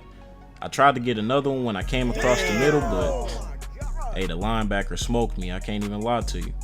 We ended up getting a dub 21-10 though, starting the season off right. Our next game would be another home game against Marshall, and we was cutting up. Some of these boys on the roster was just different. I was a freshman coming in with some juniors, and even some sophomores that were already polished. So this team was definitely elite. Now I vividly remember this game, but I do remember that I got another reception in this one. And it was like every time I looked up, we was damn near scoring every play. I mean, Marshall wasn't elite competition, but it was still competition. We didn't look past nobody. But just like in week 1, it was gonna be another easy dub. I mean, in the fourth quarter, it was 28-10, and we already knew it was over. And once we put 30 up on the board, Coach took me out the game, and that was all she wrote. Now next up, we had a conference matchup against Michigan State. And in this game, I wanted to cook. I got my first reception early, but I wanted way more than just one. I'm not gonna say I was underperforming the first 2 games, but I knew I could be doing way more. And long and behold, man, my QB threw me a dime. I mossed the DB and took that thing all the way to the crib. I had a visor on, so I don't know if they could see me, but I definitely gave the Michigan State cheerleaders a couple winks. After a play like that, I mean, you got to. Caught the ball and I ain't see nothing but green grass. Put 6 on the board. But this game, I was kind of doing my thing. One of the referees had asked me, did I put some Gorilla Glue on my gloves before the game? Because it was a couple catches I was making. I don't even know how I caught them. But hey man, I had to come in here and show them why I was a 5-star prospect. I mean, it ain't no fluke I'm at Ohio State. I ain't got the wide receiver 1 spot yet, but I can definitely contribute in this offense. And long and behold, on another play, burnt past the DB and got in the end zone again. Man, the Ohio State fans was going crazy in the crowd. And then you look right to the left, and you seen the Michigan State fans just quiet. Now y'all know those be the best type of games, man. Whether you rooting for the team or if you playing, you march into a hostile environment and put belt to ass. That's one of the best feelings in sports. Man, we walked out of there feeling like some champs. I had a day too. I had 134 yards with 2 touchdowns, man, on only 6 catches. Your boy was doing his thing. The next conference matchup we will have will be up against Iowa. Hey man, they got this QB on the other side, Kyrie Cash. Bro, that dude is the truth, I ain't gonna lie. He might win the Heisman this year if I'm being honest. I'm glad I'm not a corner or safety, because if I was, hey man, I'd be scared to death. But anyway, it's another conference game, so I wanted to have another big performance like the last one. But man, that Iowa defense was tough. And you had Kyrie on the other side, so we knew this game might go down to the wire. Now, unfortunately, I would have to come out the game early. Caught a pass, and then I got shell-shocked right after that, bro. Soon as I caught the pass, I caught a shoulder pad right to the chin. It was a little stinger. I didn't think it was a concussion or nothing, and coach thought I was good, but he wanted to be safe, and that was it for me that day. Now the next time you will see me, I'll be up against Oregon, who is ranked number 4 in the world. And y'all boys might want to stay alert for this one, because I still think to this day that this was the game of the year for that season. Now let me give you the rundown. So leading up to this game, it was a whole bunch of trash talk. And then we eventually went up 10-0. And then after that, I ended up getting one of the most craziest catches ever. You see, all the QB had to do was put a little bit more on it, and the DB ended up tipping it, but somehow I came down with it. And I would have scored a touchdown, but bro, I was so excited I tripped and fell. I got up and instantly started celebrating. I was really trying to distract people from the fact that I just tripped on national television, but hey, it is what it is. As the second quarter was coming to an end, man, I thought this game was iced. But this is why they say it ain't over until the fat lady sings. 20-10. Hey man, we got another big reception, and it was looking like we was finna go down and score again. Next thing you know, I ended up getting a nice little short route, moved us down the field even more. Now we even deeper in that red zone, and all I had to do was run a decoy route, and it left my teammate wide open. And we had put 6 more points on the board, and the Oregon crowd was stuck. But then our defense started folding under pressure, and them boys went on a crazy run. Next thing you know, it was 27-24. And I ended up getting a big play that would take us all the way down the field and put us in scoring position to really ice the game this time. Man, hey, coach called my number, and I just made something happen, but I really couldn't believe the defense was giving up all those touchdowns and gave up all those points. And in the end, Oregon ended up stealing this game from us. Left a sour taste in our mouth for sure. On the bright side though, I was the headliner in the latest sports article. I mean, some people was calling me a star on the rise after that performance. Even though I was starting to get some buzz around my name, I still had to remain locked in. And this, it wasn't the end for this team. We had took a heartbreaking loss, but we were still 5-1 and in good position to make the playoffs. And not only make the playoffs, but we was pretty confident that we would go all the way. And I had no doubt in my mind either. But first, we had to handle business against Nebraska. That was a really good team. But man, we was just better. That's how I felt, at least. And I had a couple of decent catches in this game. And I would have had a nice little touchdown off the short route, but sadly, our quarterback ended up throwing a pick. And man, from my point of view, I thought dude was going all the way to the house. But luckily, somebody ended up hawking him down and saved the pick six. But still though, we were supposed to put points on the board in that situation, and coach definitely wasn't happy about it. And it went from 6-0 to 13-0, and hey man, we had an uphill battle. Wasn't too crazy. I believe we could still do it, but hey man, we had a lot of work to do. And they kept feeding me the ball. At this point, I was really moving into that wide receiver 1 type spot, even though it wasn't official, but hey, I was on that left side of the field and I was making plays, so I don't care. You can call me wide receiver 1. And with the score being 20-0, man, we needed to put some points on the board. I ended up running a short out route in the red zone, and we did just that. Man, I was hyped about the tutty, but we had a lot more work to do. Our defense held it down, and we got another opportunity in the red zone and put 7 more on the board. So we was inching closer and closer. We definitely showed we had some fight in us, and that's really all you need if you're a good team, or at least want to be a good team. Now, we had the opportunity to punch one more touchdown in, but sadly, Nebraska walked away with the dub. And this would be back-to-back L's for us. But like I told y'all, hey man, we ain't down and out yet. But we did have a tough game next up against Penn State at Penn State. Man, I couldn't even hear myself think in that arena. And it was a whiteout game. I know y'all seen that meme of that quarterback from Michigan. Yeah, that Penn State crowd is no joke. You could probably hear the arena from the next state over. But coming off of back-to-back L's, man, we needed this dub. So I didn't care about the crowd, the noise, or what the situation was. I was trying to get a win and do whatever I could. Now, coach told me I had been playing well and they was going to feed me this game. And you know, once you tell me that, hey, the dog is off the leash. I was doing my best to get open and it was working.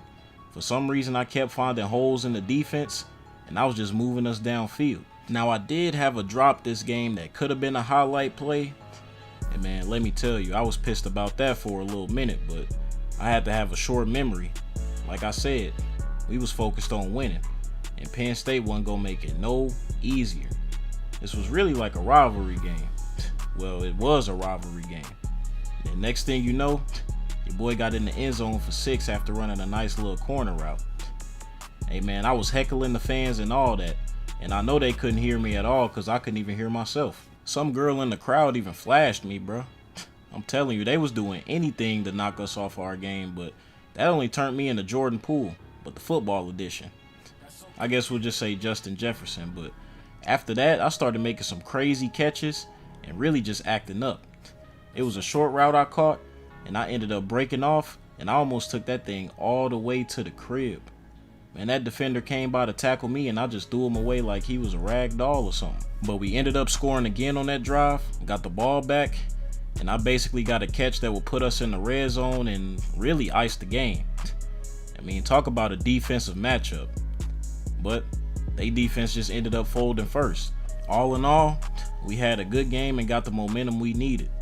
And to be honest, I wasn't even tripping off my stats. I was just happy to get back in the win column. At this point, I was just focused on trying to get to that natty. And the hype around my name just kept increasing. Big performance after big performance, and it wasn't against no bozos either. I was doing this against highly elite defenses and also well-coached teams. So, you gotta put some respect on me, bro. As the season went on, I continued to have a hell of a freshman year. I mean, I was getting in the end zone every week. I was finna buy a ring and marry it, cause as much as I see that thing, might as well call the end zone my wife. I really felt like I was on top of the world too. I mean, imagine just being a freshman at a big school and you going crazy. Man, can't nobody tell you nothing. Every time I got in the end zone, bro, I was trying to go viral. I was either talking trash to the team or just hitting some crazy dance or something. But don't get it twisted. I was still remaining humble. But if somebody tried to disrespect me, hey, I would just back it up on the field and then tell them about it after. I mean, you couldn't blame me either, because there was a lot of people who wouldn't believe I would be a wide receiver 1 at this school. But game in and game out, I was proving to everybody why I'm that talented, why I belong at this school, and essentially why it wasn't a fluke. Now, the next important game we would have would be against Indiana. Their record was only 6-4, but we knew and the coaches knew that they had the power to come in our crib and beat us. And man, let me tell you, I was locked in from the get-go. I was listening to all Young Boy before the game, so I was on all crash out type activity. I was at the point where I wanted somebody to try something so I could just instantly start throwing hands, helmets, equipment, whatever. And it would also be in this game where I hit 75 receptions on the season. And once the coaches told me that, that's how I knew I was having a hell of a rookie year. And man, your boy also got in that end zone, but you already know that. That shouldn't be nothing new. Man, talk about yak. I was getting it back to back to back to back. And no, I wasn't at the bar drinking. I'm talking about yak on the field. But hey, man, our offense was making it look easy against Indiana. I mean, you couldn't tell us nothing, bro. Them DBs was getting burnt. Couldn't nobody stop me. And every time you looked up, we had an explosive play after an explosive play. So we was going to get this dub no problem. But we was already looking to the next game, and we knew that one was going to be a tough one. Going up against Michigan. Luckily, we was at the crib, because we know Michigan Stadium, they definitely get rowdy up in there.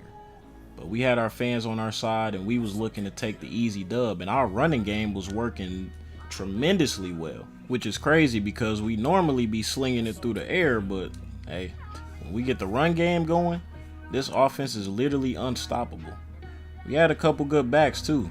The running back room was definitely elite, and they was putting in work this game.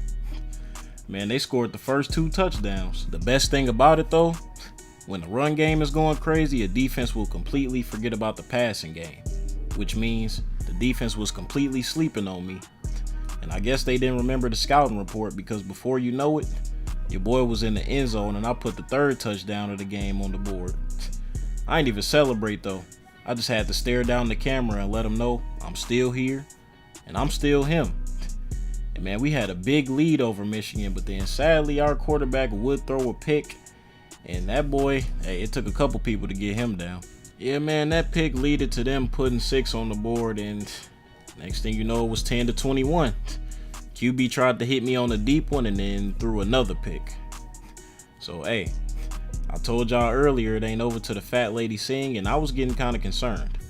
But after that, there was a fumble. Luckily that mug went out of bounds, because if it didn't, we would have really been in trouble. A little bit of some miscues and mistakes at the end, but we was able to get that dub over Michigan, and then we would have a chance to get some get back against Oregon. And that's all that was on my mind the entire time. I was thinking about that loss all season. Never mind the crazy catch I had, but I wanted to beat these boys. And I was going crazy straight out the gate. I mean, I was making people miss, routing up whoever was guarding me, getting to the end zone. I mean, I was fully focused. This was the Big Ten championship, and I wanted to bring that trophy home. And I'm pretty sure everybody else on the team was on the same page. And once they saw I was going crazy, hey, they was just feeding the hot hand. It was clear that either team didn't like each other, from the coaching staff to the players. And that's exactly what made this game even more fun. Plus, at this point, people was looking at me as one of the best wideouts in the game as a freshman, so I didn't really have time to underperform, which would explain why I was so locked in. And bro, talk about a physical matchup, bro. I was getting hit every single play. And somehow I ended up catching a dime my quarterback threw right through 2 defenders. And honestly, that was one of the craziest throws I've ever seen in my life. Like, bro literally fitted right in between the tightest window you could ever think of. Hey, I'm just glad he did his thing, because a pick right there would have basically sealed the game. And next thing you know, I got in that end zone again to tie this thing up. And just when it looked like we had some hope, We had some life. Our defense folded under pressure and Oregon got another dub over us. And we was heated because we knew we could beat that team. And both times we lost, it was by one possession. As for the end of season awards, Jalen Milroe got the Heisman and I got a plethora of awards. I was all Big Ten, all American, all rookie, whatever you could think of, I had it. Everything except for the Heisman. I thought they should have gave me the best receiver award, but I guess it was a couple of players doing a little bit more than I was.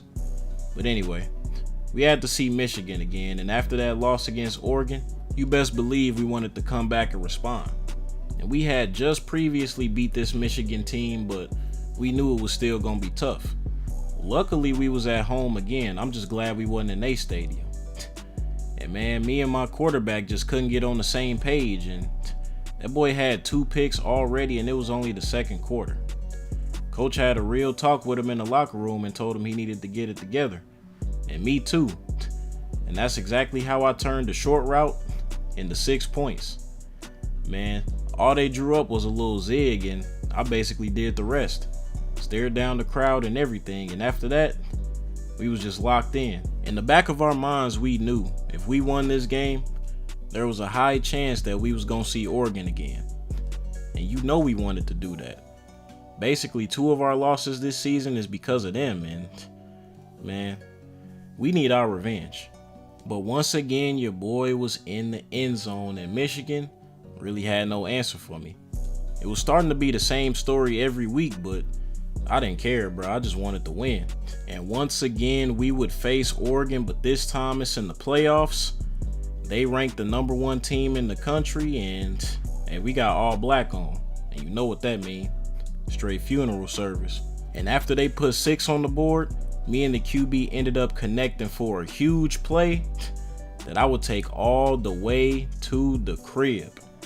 You could best believe, bro, I was hype as hell. After that, I was saying probably every cuss word in the book. But make no mistake about it, this game was no easy task. I mean, this is our 3rd time playing them this year, bro. So they know everything we about to do, and we know everything they about to do. Right now, it's just all about who want to win more. And man, we had a couple mistakes. Quarterback ended up throwing a pick, a couple dropped passes. Like I said, man, we familiar with each other. We ended up running a jet sweep in the red zone. Bro, I wanted to get in the end zone so bad, but luckily I was able to get the 1st and goal. 2 plays later, we had the chance to put up 6, a 1-on-1 on the outside. I ran a zig route, but the quarterback overthrew me. But in the end, we was able to finally get our dub against Oregon after 3 times, bro. One of the most ecstatic and important wins of the season. Now next, we had to go against Alabama. And it was actually impressive that these boys was back in the playoffs. I mean, Saban just left, 1st year head coach, and hey, they was doing their thing. Plus, Jalen Milroe had the Heisman, so hey, we knew them boys was going to be some trouble. And it didn't help that our QB ended up throwing a pick 6. So, yeah, we would have an uphill battle this game, but it's now or never, bro. If we want to get to this natty, we got to go through Bama, and we was using all the weapons we had, the run game. And in the past game, I was trying to make stuff happen, but, you know, it wasn't no big explosive play yet. I ended up getting a 1-on-1 on the outside, cooked the DB something crazy, and put us in scoring position. And we was able to punch that in, and we took the win by 1 in the Cotton Bowl, the Nig Bowl. And that win would help us punch our ticket to the national championship. And let me tell you something, bro. The energy in that arena was like no other. And I knew whether we won the game or lost the game, that would be an experience I would never forget. Whole team was hyped, man. We was a bunch of pit bulls running out the tunnel. I played the Dreams and Nightmares intro by Meek Mill, and I was locked in and ready to go. Now, we had to go against a good Miami team, but like I said, bro, I don't fear nobody. And they came in. I got smacked on the first play. I specifically remember coach saying, forget the play. If you see something wide open, go for it. And I ended up running a fly route, caught that mug over 2 defenders, and put 6 points on the board. And like a parent who got a bad kid who just got detention, I was trying to put belt to ass. Next thing you know, I had another one-on-one opportunity, but it was a miscue with me and the quarterback. And I was heated, bro. That would have been back-to-back touchdowns, and I would have been feeling amazing. You know how much play I would have got after the game? No station. And with Miami having a 3-point lead, unfortunately, QB threw a pick 6 in the national championship game.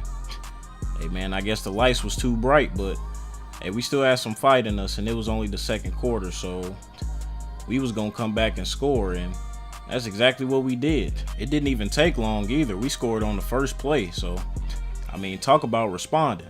We still had more work to do though. They was still up by 3. And on a deep route, ended up connecting with our quarterback, just moving us down the field, and I wanted as many targets as possible. We was able to get back-to-back field goals to give us the lead. And I can't forget to mention that our running back got absolutely suplexed at the end of the game. But in the end, we was gonna walk away with that national championship. I mean, talk about the perfect ending to a perfect freshman season. Despite having some tough losses this year, we was able to complete the ultimate end goal, and it made this team stronger and ready for the next season to do it again.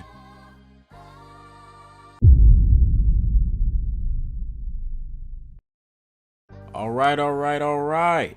Y'all boys might want to get suited and booted for this season, because if you thought last one was a good one, just wait till you see this one. I'm gonna get you hip on everything that happened during the off season. I had my buzz, and coming into this year, they was expecting me to make a huge leap. You see, in college, from freshman year to sophomore year, a lot of coaches say that's when players make the biggest jump. And that's what everybody was expecting me to do, and it helped that my freshman year was pretty crazy. So people was just excited to even think about what I could do in the next season. And I put in the work all summer. I'm trying to tell you, I was locked in. I sacrificed a lot. I ain't gonna lie, man, there was a couple of nights where I could have some girls in missionary, but I just had to remain focused on the mission. Now, y'all know that's a tough quote. If I don't see that on some of y'all Instagram captions after this, then you ain't a real fan of Kyle Sosa, I'm telling you. But back to what I was saying though. It was just a different feeling coming into this season. I felt more ready than ever, and I was just ready to show the world what I could do. The first game against UConn, that was just a small test. A few trips to the end zone, a lot of yards, and man, I was focused and ready to do this against an elite opponent. And long behold, we had to go up against Texas in a game that was similar to a rivalry game. And hey, they had one of the top DBs in the nation. And word on the street is, bro was about to lock me up. I don't know who told him that, but hey, like when your parents not home and you tell your girl to come over and she locked the door, I was ready to get straight to it. And that's exactly what was happening. I didn't care who this DB was. I was trying to show them who I was. And they already knew. I know they did. But it's always good to reassure these boys that I'm Himatron. But our running back ended up punching it in for 6, and the momentum was swinging in our favor. Man, I was pushing the DB around and all that, bro. But for some reason, me and the new quarterback for this year, it took us a while to connect. And man, bro ended up giving the DB his first interception of the season. And it was making me look bad, honestly. I'm like, bro, all you had to do is put a little bit more airtime on it. Get it down the field a little bit more, and that would have been a touchdown. And me and this DB was going back and forth all game. I'm telling you, I was pushing him around. I did not care, bro. I was really trying to sun him for real. But man, coach was drawing up a plethora of plays to try to get me some yards. But really, I just wanted that big bomb, but our quarterback just couldn't lock in, bro. I cut him some slack because he was a sophomore just like me, but if we wanted another natty, he was going to have to get this together. Now, after 2 picks happened last game, coach made it mandatory that I go into a wide receiver battle, just to make sure I'm really the number one. And hey man, I ain't going to speak on what happened in that battle, but just know it was bad, and not for me either. Actually, I am gonna tell you, it was chicken fried rice the whole time. Bro could not guard.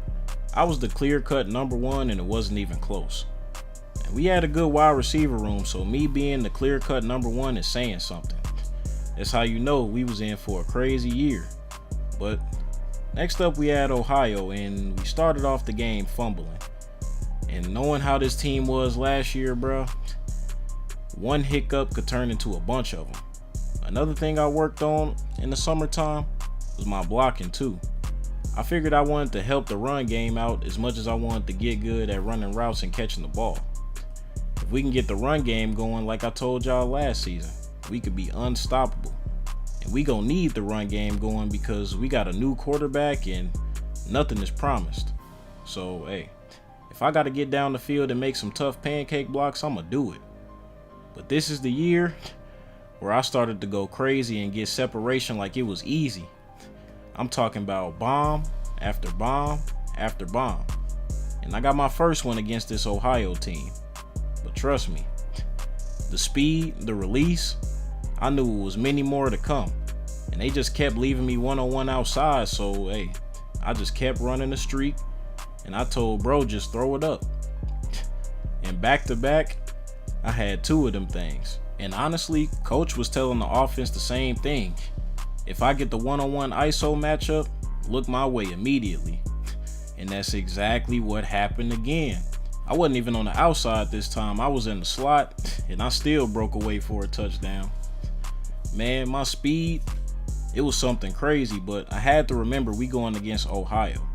So it ain't like we going against Bama or something, but it's good to see that the speed is there and I can get that separation off the release. But hey man, 225 yards and 3 touchdowns is 225 yards and 3 touchdowns. I don't care who we playing. And next up, we had to go against Penn State again, man. You know that game last year? You know they remember that. But after throwing the interception, I got the tackle and then made the dude fumble. As a receiver, I put the hit stick on that boy. I walked up to coach like, hey, yo, man, if we have some injuries to our DBs, you know what I'm saying? You could move me over there. I could be Travis Hunter. Feel me? I feel like I could do that. But like I was saying, though, you know Penn State remembered that game from last season, and they was coming in here trying to take our head off. And it started off 17-0, but luckily, our running back was able to break off for a big run and put points on the board. And once again, me and the quarterback could not connect on what should have been a touchdown, and he threw yet another pick. 2 picks in the game already, and it wasn't even halftime. And then just when you thought it was over, he said, here go another one, and threw a 3rd pick. And in my head, I'm thinking, all right, bro, you got one more before we start boxing in this locker room. And I kept thinking of the game last year, bro, and they essentially did exactly what we did. Came in our crib and punched us in the mouth. I almost broke away for a touchdown, but the safety ended up hawking me down. But eventually, you know, I got in that end zone, no problem. It actually was a problem. We was losing by a lot. And the 3 picks definitely did not help. But man, 17-31 in the 4th quarter. Bro threw a 4th pick. And I just told y'all a few minutes ago, so yeah, after the game, me and bro did box in the locker room. 38-17, they just left me wide open. And I took that mug all the way to the crib, but it's hard to get excited when you about to lose the game. I mentioned a lot in my freshman year. I'm cool when I'm putting up these stats. I'll get hype, celebrate in front of the crowd, you know what I'm saying, for the culture. But if we losing, that's all I'm gonna be worried about is if we winning or not. I got in the end zone again and we was surprisingly trying to make a comeback, but we fell short 6 points. And I'm telling you, without those interceptions, we probably would have smoked Penn State. But hey man, the game already in the record books and we got to move on to the next one. And that next one will be against the Fighting Illini, the University of Illinois. And y'all might think I'm crazy, but one of their players literally hit the Debo shuffle all the way across the field in a matter of a millisecond.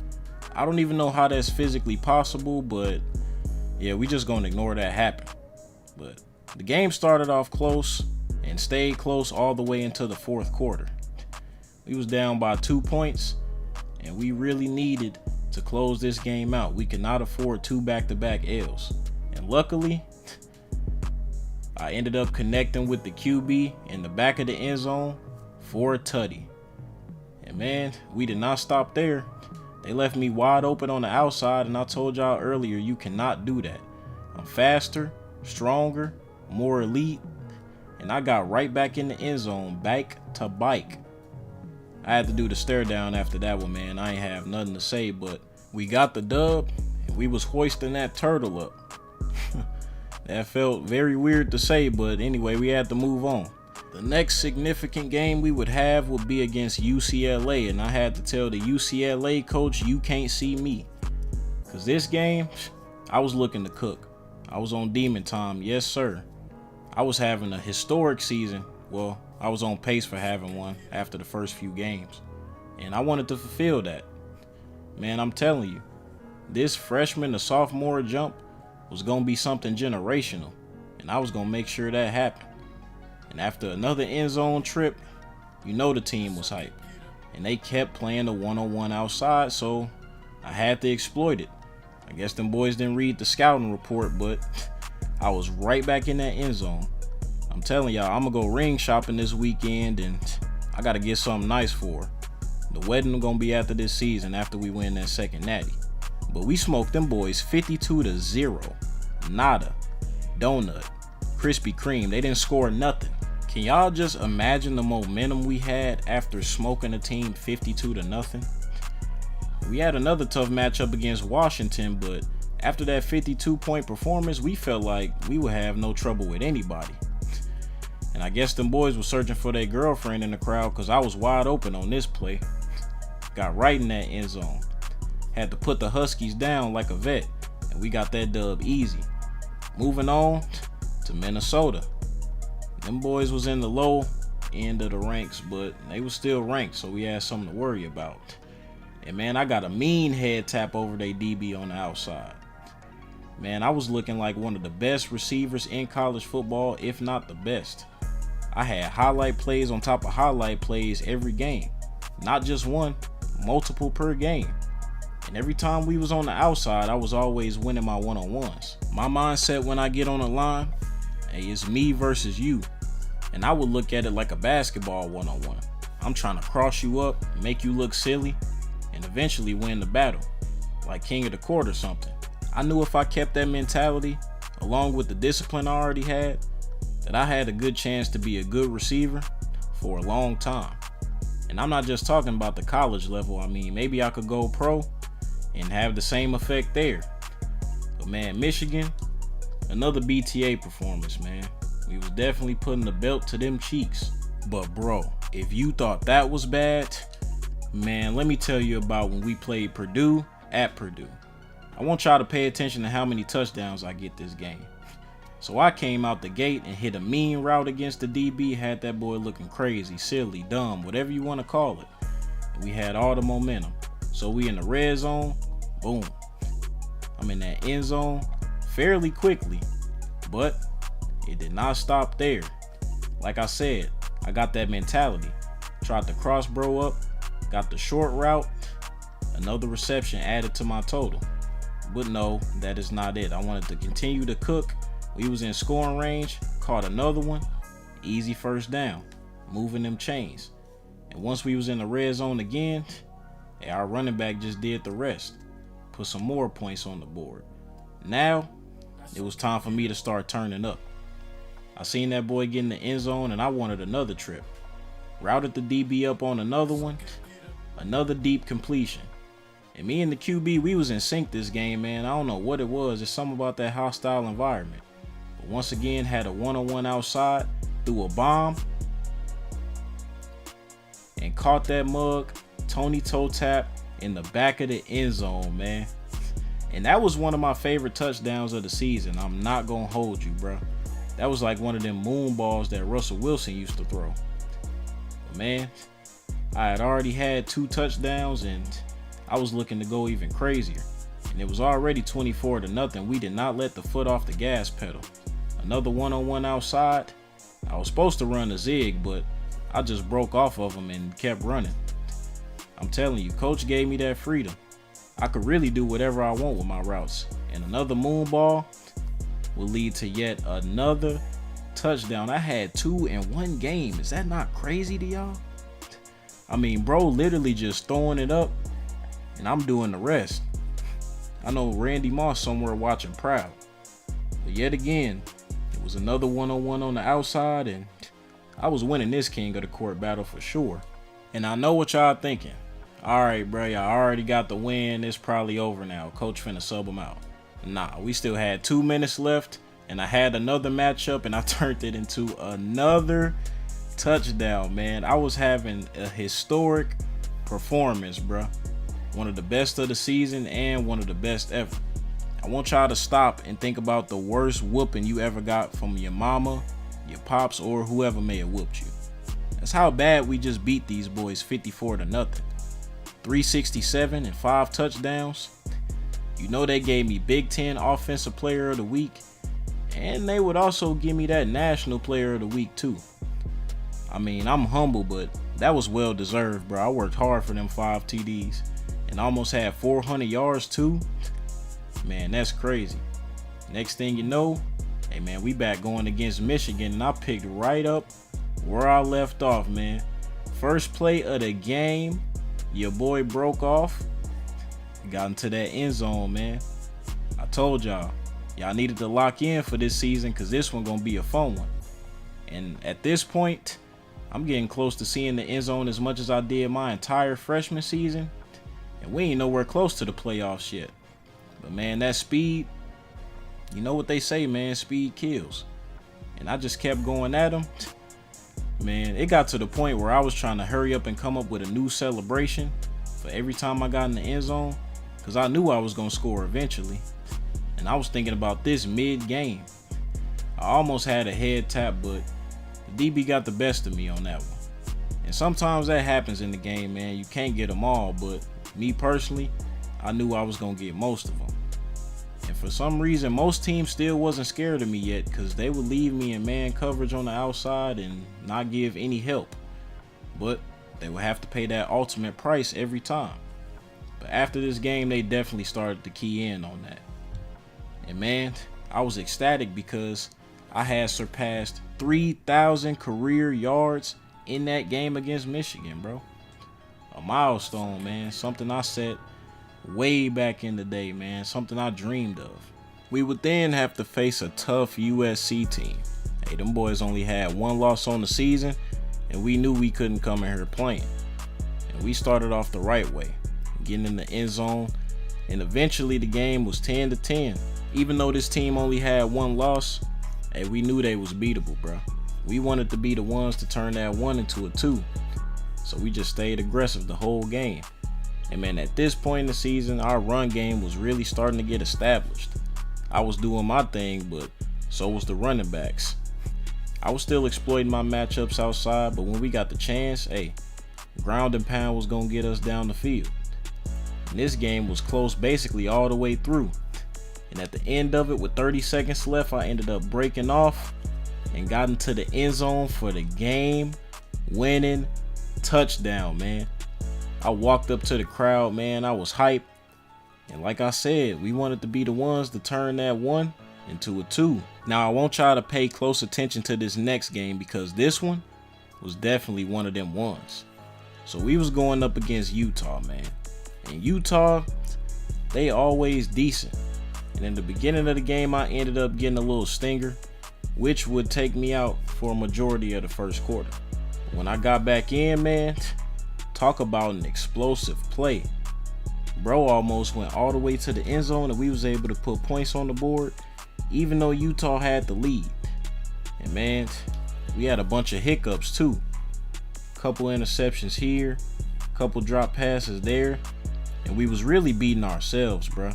It's not that Utah was doing anything super crazy, but we just couldn't connect well on offense. And as time went on, it was looking like the game was farther and farther out of reach. But eventually, I ended up running a monster route and taking that thing all the way to the crib. And as soon as I got back to the sideline, I told Coach, feed me. I want to win this game. I do not want to go down to Utah in the Rose Bowl. And we can't afford to. So what we do, kept finding me on the outside, and I just kept trying to put us in position to score or even score myself. And I had back-to-back touchdowns, and I was hyped, man. The crowd was engaged. At the end of the third, got a monster catch right over the safety. I was having an amazing game, but y'all boys should already know me by now. All that stat stuff is cool, the highlight plays is cool, but I was really just trying to go out there and do anything we needed to do to win this game. With the game being 21-8, I almost got the sideline catch, but it slipped right out my hands, bro. I never really had it to begin with. And I thought it was over with, but our defense made a stand. 57 seconds left. I had the matchup on the outside, but the QB did not hit me. And then it was 4th and inches, man. Now or never. And I broke off. And what do you know? Was supposed to run a zig, but I ran my own route and took it all the way to the crib. And I had tied the game up, man. I just threw the ball to the ref. I ain't want no celebration or nothing. And then overtime, it would be our QB. The one who made a mistake in the beginning of the game. The one who sealed it. Let's not forget that I put us back in the game. But yeah, you could say he won it or whatever. And it would be us winning the Rose Bowl and taking that hardware back to the crib. Making another push for the national championship. 241 yards and 3 touchdowns on only 6 receptions. Man, talk about a day. Next up, we would have to go against USC again. And we knew we just beat this team and gave them that 2. Hey, let's try to turn that 2 into a 3. And that's exactly what we did, man.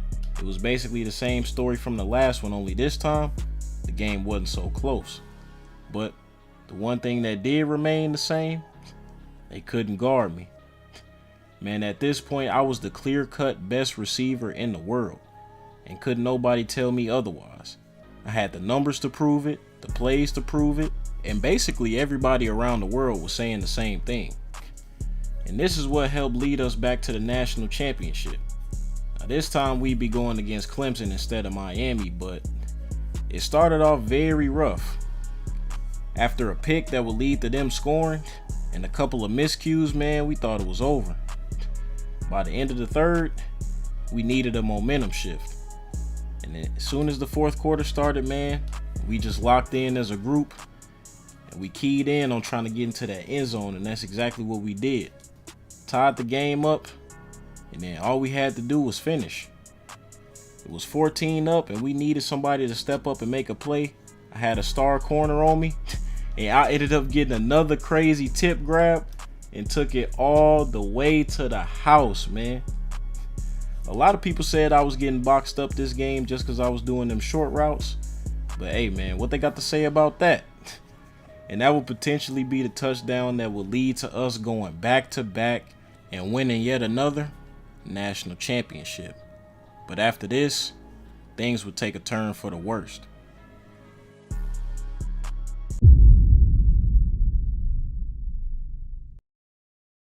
Now, before I start this off, I just want to say, always make sure y'all mindful of y'all surroundings and who you be around.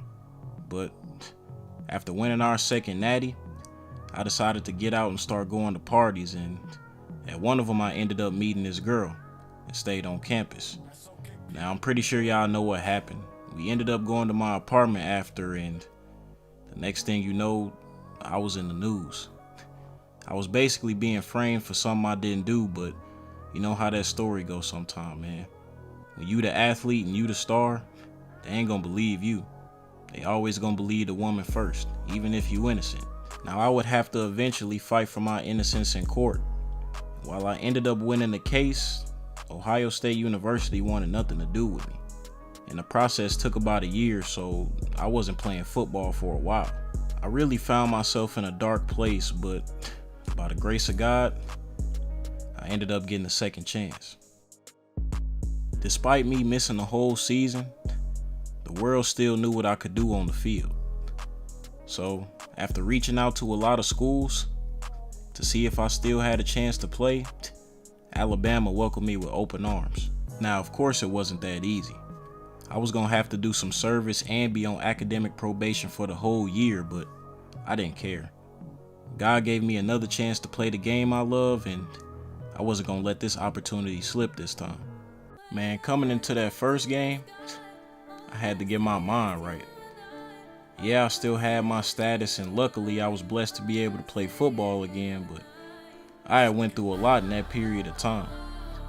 And one of the main things I was concerned about was if I still even had it. Was it even all the way there? After struggling mentally, I was just hoping to have a good season at the least, bro. I didn't really have any high expectations. A lot of people had gave up with me, but it was a couple real ones who stuck around. And man, in the first quarter, I ended up getting right back in the end zone, kind of like I used to do.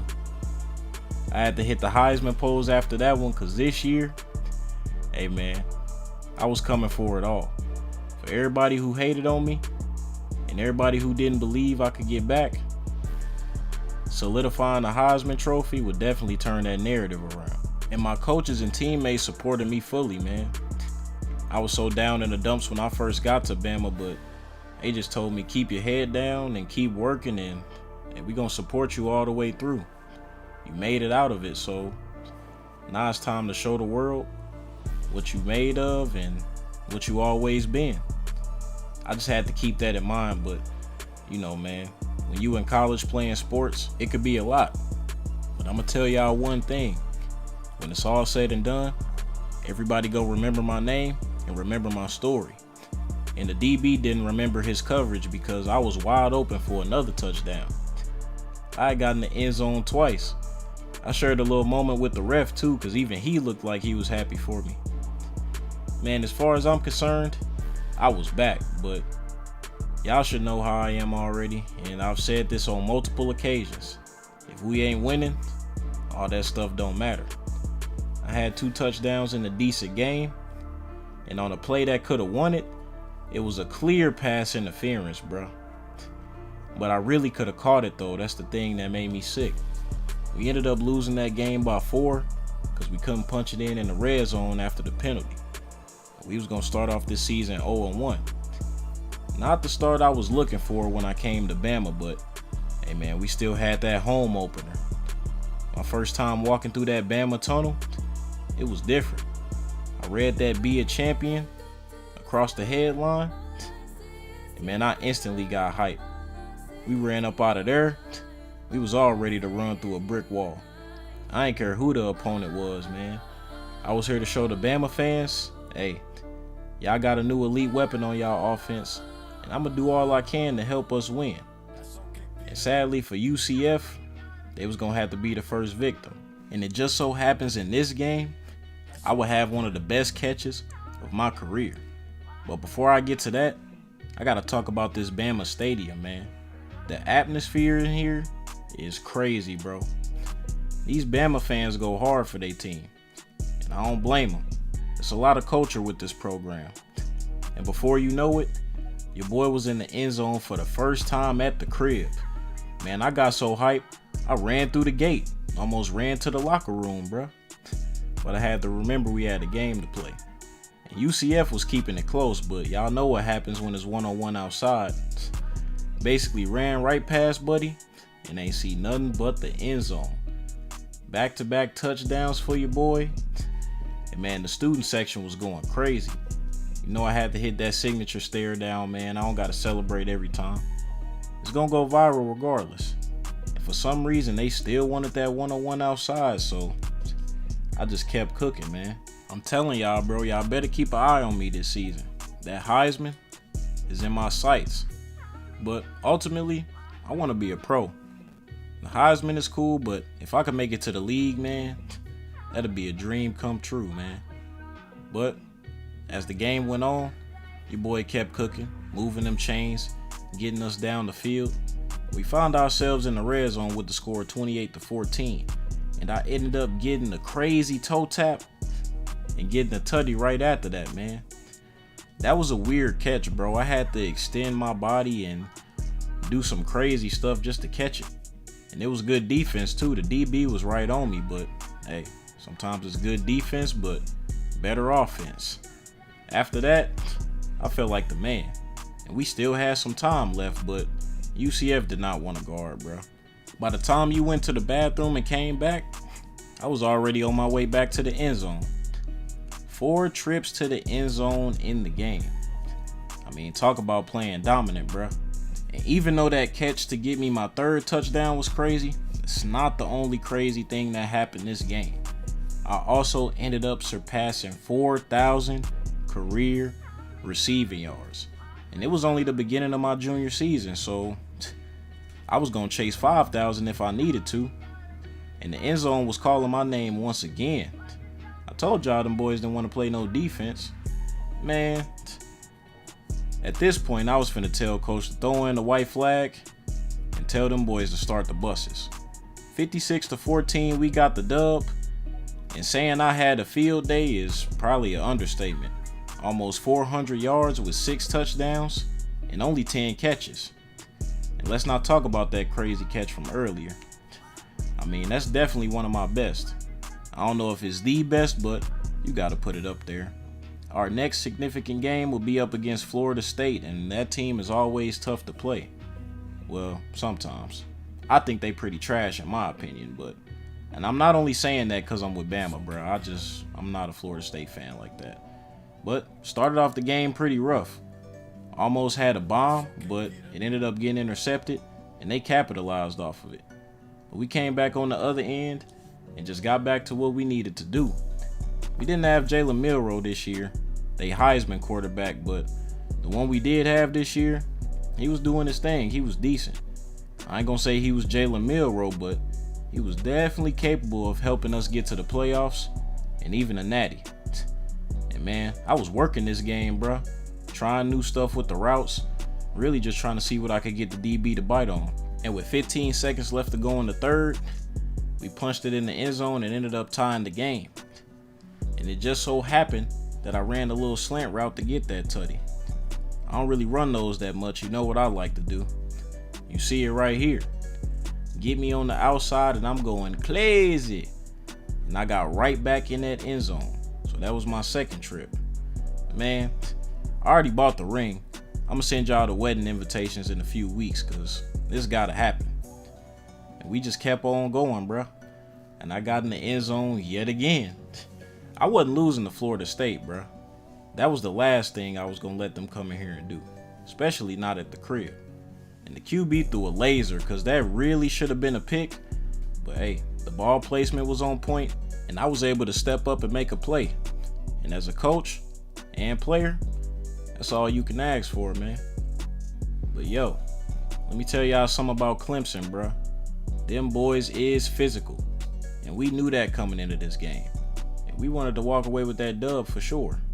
What's funny is, Clemson is actually one of the schools I reached out to, but they didn't hit me back. So you can best believe this game is personal. And I want to send them boys home with an L.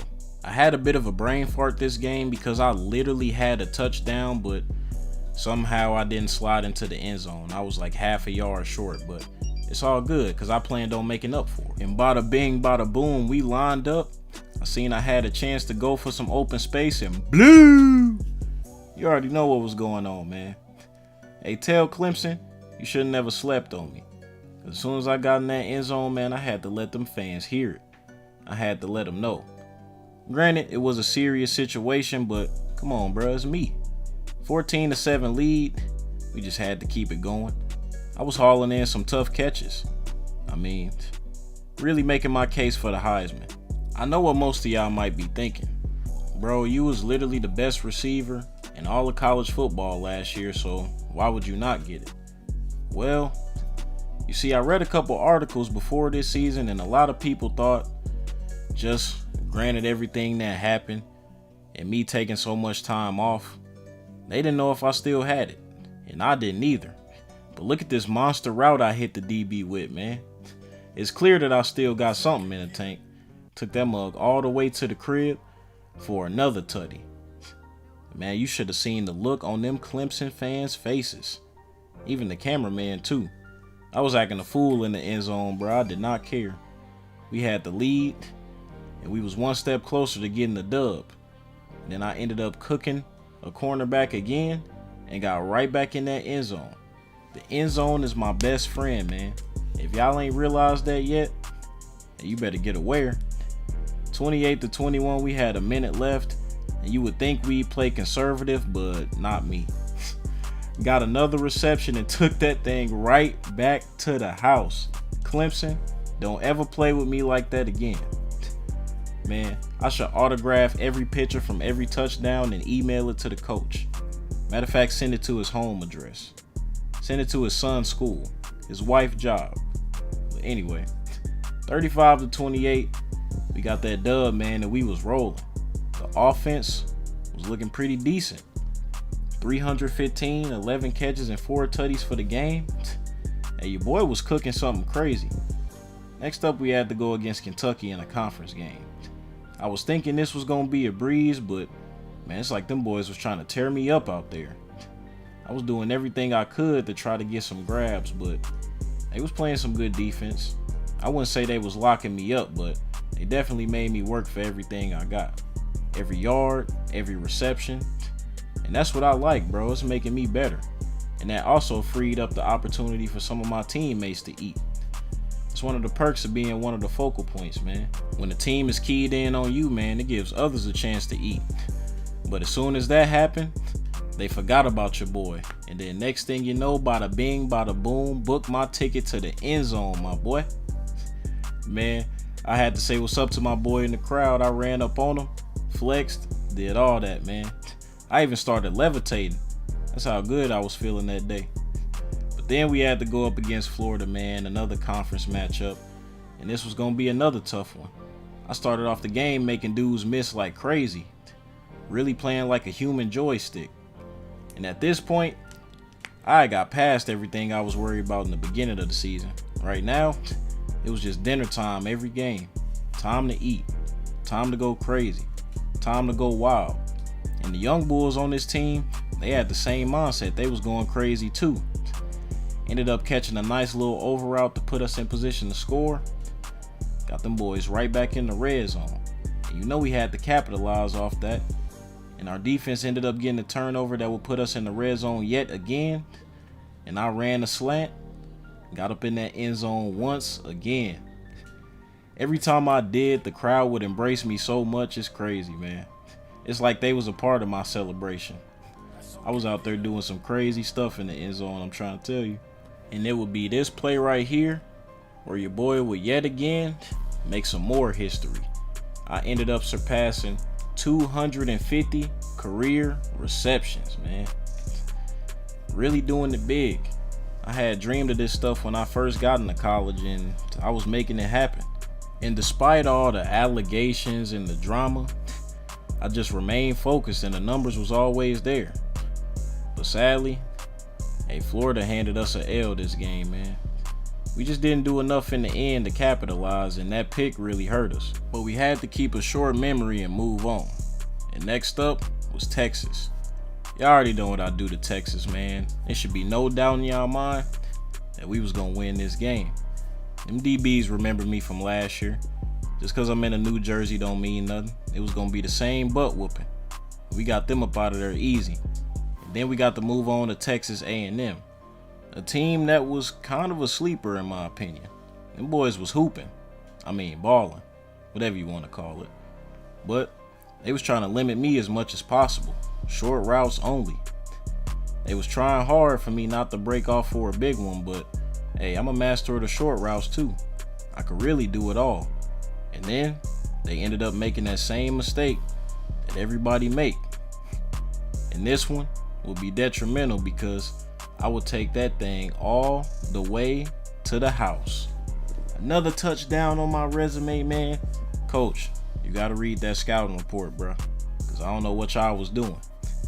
They had me in check for a little bit, and then it just went haywire after that. At this point, a lot of people knew I was going to score. It was just a matter of when. Like literally, I was scoring a couple touchdowns every game, bro. One at the least, and at the most probably about 6. That's a crazy range. And that played a big role in us going on a run and essentially winning a lot of games. Everybody was just in tune and focused on the same thing. Now next up, we had Mississippi State. another conference matchup. And after losing the last conference matchup to Florida, hey, I did not want to lose this one. I was trying to make them boys pay for every mistake they made. And long and behold, that's exactly what happened. Once again, I was in the end zone. Y'all must have thought I was capping when I said I literally score almost every game. I ain't never capped. In my whole career, I never have. Well, between me and you, I'm capping right now, but that's besides the point. Look, bruh, I was getting straight to it against Mississippi State. I ain't care who the opponent was, man. I was trying to get mines out here. I was still on my revenge tour, if that's what you want to call it. And then, got in that end zone again off a nice little end route. And I drug that thing all the way to the other side of the field. I don't know what our lineman was doing on that celebration, but hey, man, bro was just hyped for me. That's a celebration that's one of a kind. I ain't never seen that in my life before. And DBs was acting like they never seen me before because ain't you supposed to be guarding, bruh? I'm right back in that end zone for a third time. Man, y'all might have to call the National Guard. It's getting serious out here. Somebody gonna have to stop me. Maybe Godzilla or Kong could help. Y'all ever seen that movie? I went to the theaters and saw it. It was pretty terrible, but hey, still got some work to do even though it's 28-10. We gotta make sure we finish. Every game, especially a conference one, can end up coming down to the wire in the blink of an eye. And man, once again, your boy caught another touchdown to put 6 more points on the board. And them fans were shocked, man. You should have seen the looks on their faces.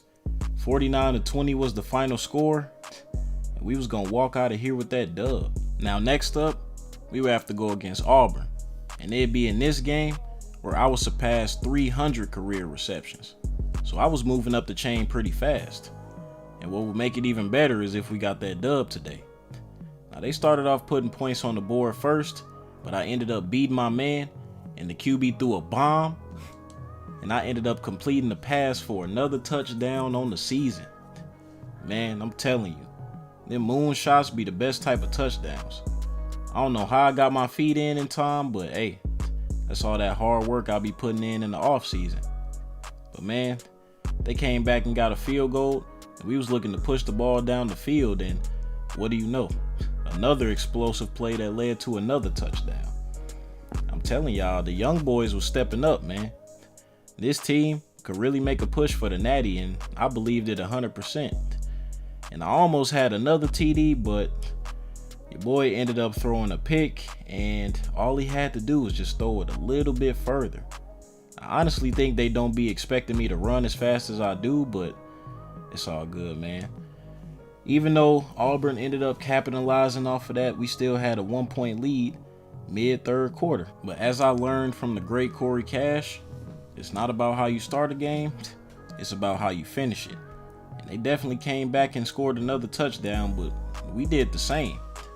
I put on a mean route off the release to get free, and the QB just found me with a perfect dime. It was really a laser. We tied that mug up at 28, and we needed to extend the lead even more, and I broke free once again. And man, them boys was fast, man. They caught me right before I crossed the line. I couldn't believe it was somebody that could actually hawk me down, but then again, I was dog tired this game. Really every game, but don't ask me if I'm tired, man. Just ask me that after the game, after we already won. But 35-28, we handled Auburn. We got it done. At the crib too. It was no problem. And that would lead up to that SEC championship, and we would have to go against Georgia. And let me tell you, you would think I popped a perk or something because I went crazy straight from the get-go in this game.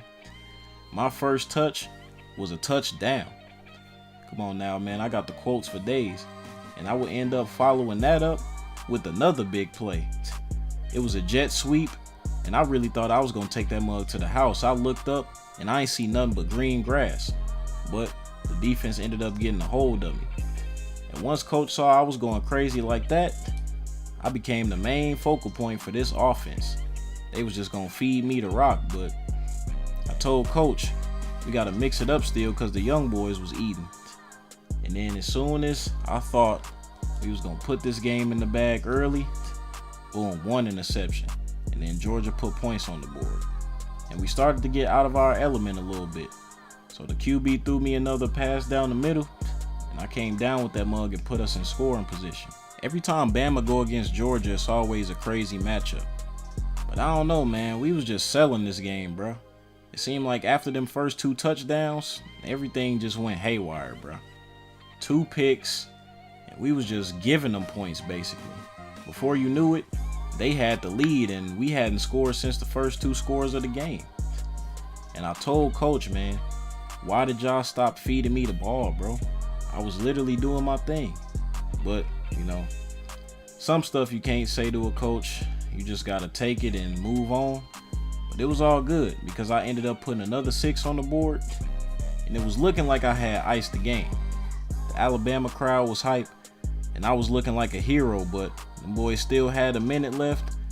And our defense just couldn't hold up. And they came down and scored. And on the Hail Mary play, man, the quarterback ain't even give us a chance to go downfield. Threw a quick one and that was it. We would end up losing in the SEC championship. As the season went on, your boy kept doing this thing and I ended up taking home that Heisman. We would make it back to the Natty and I would have my 3rd ring, and there was really nothing else left for me to do at the college level. I beat the odds, man, and they even made an article on me calling me a living legend. But after all this and after getting through it all, it was only one thing on my mind. And I'm pretty sure all of y'all know what that is. Hey man, let that be a lesson to you all. You better watch out for these girls, man. Shout out to Sosa. I know he gonna make his way to the league. But next up, hey, any of y'all fans of Derrick Henry? Well, if you want to see Derrick Henry 2.0, that's exactly who we got right here. With a running back named Mack Truck. Yeah, he built like a truck too. Without further ado, let's get to it, man. College football is one of the best things in America. And when you think about it, you think about the crowds, the student sections, and the energy. And when we come to talking about positions, some of the all-star positions are quarterback, wide receiver, or even DB. But one position they forget about is that running back position.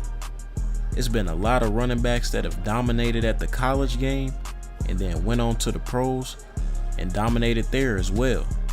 And here, we got our next contestant, me, Mack Truck. Your boy went crazy all through high school. I was a state champion, and now I was looking to take my talents to the college game and dominate. After a long time of talking to my family, thinking about it, and praying about it, I ended up committing to the University of Marshall. It just seemed like a good fit, and they told me I had the potential to come in as a freshman and start. Man, that team had the energy, the uniforms, and the facilities I liked. So man, I was all in and ready to go, for sure. Now coming into the first game, I had high expectations. We had a matchup against FCS Southeast, and man, I was looking to go to work. I'd already dominated at the high school level, but this was a totally different ball game. Now that I'm in college, man, I wanted to be one of the best running backs in college. I had a couple conversations with my offensive coordinator and my coach before the game, and based on the work I had did in summer training and practice, they decided that I was gonna get that starting job right off the bat. And man, this was crazy. I was expecting to come off the bench and work my way up, but they threw me straight in the fire. And man, every opportunity I got, I tried to make the most of it. Now throughout high school, man, they compared me to Derrick Henry a lot. And I'm not gonna lie, when I was little, I was basically a linebacker. But for some reason, my coach decided to move me to running back, and it's been up ever since. Man, Derrick Henry goated. If I could be anything remotely close to that dude, I might be a problem. But anyways, back to this game. Now I'd be lying if I told y'all I wasn't nervous at all. There was definitely a lot of jitters and butterflies before this game. But once the first snap occurred, man, all that went away. As the game went on, our offense was starting to click. I mean, we was racking up touchdown after touchdown, and next thing you know, man, we was up on them boys 20-0. We was really cooking, I ain't gonna hold you. It was explosive play after explosive play, back to back, and we ended up dropping them boys off 30-0. And I kind of expected that from the first game of the season because it's kind of like a tune-up game. You don't face an elite opponent in the first game of the season. But next up, we had to go against a solid team in Virginia Tech. And I had a good day on the field last game, but coming into this game, I wanted to see if I could do better. But I must say, y'all boys gotta understand, it's levels when it comes to this Division I football. Cause these boys' offense was lighting our defense up. And I was thinking we was cold after the first game until we got in their stadium and they started going crazy. I mean, every time I hopped on the sideline, they was getting yards after yards, explosive play after explosive play, and our defense just couldn't do nothing about it. On offense, I was still playing hard. I was just trying to make things happen.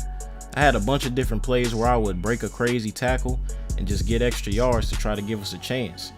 And we actually ended up fighting our way back, but we ended up losing by 3 points.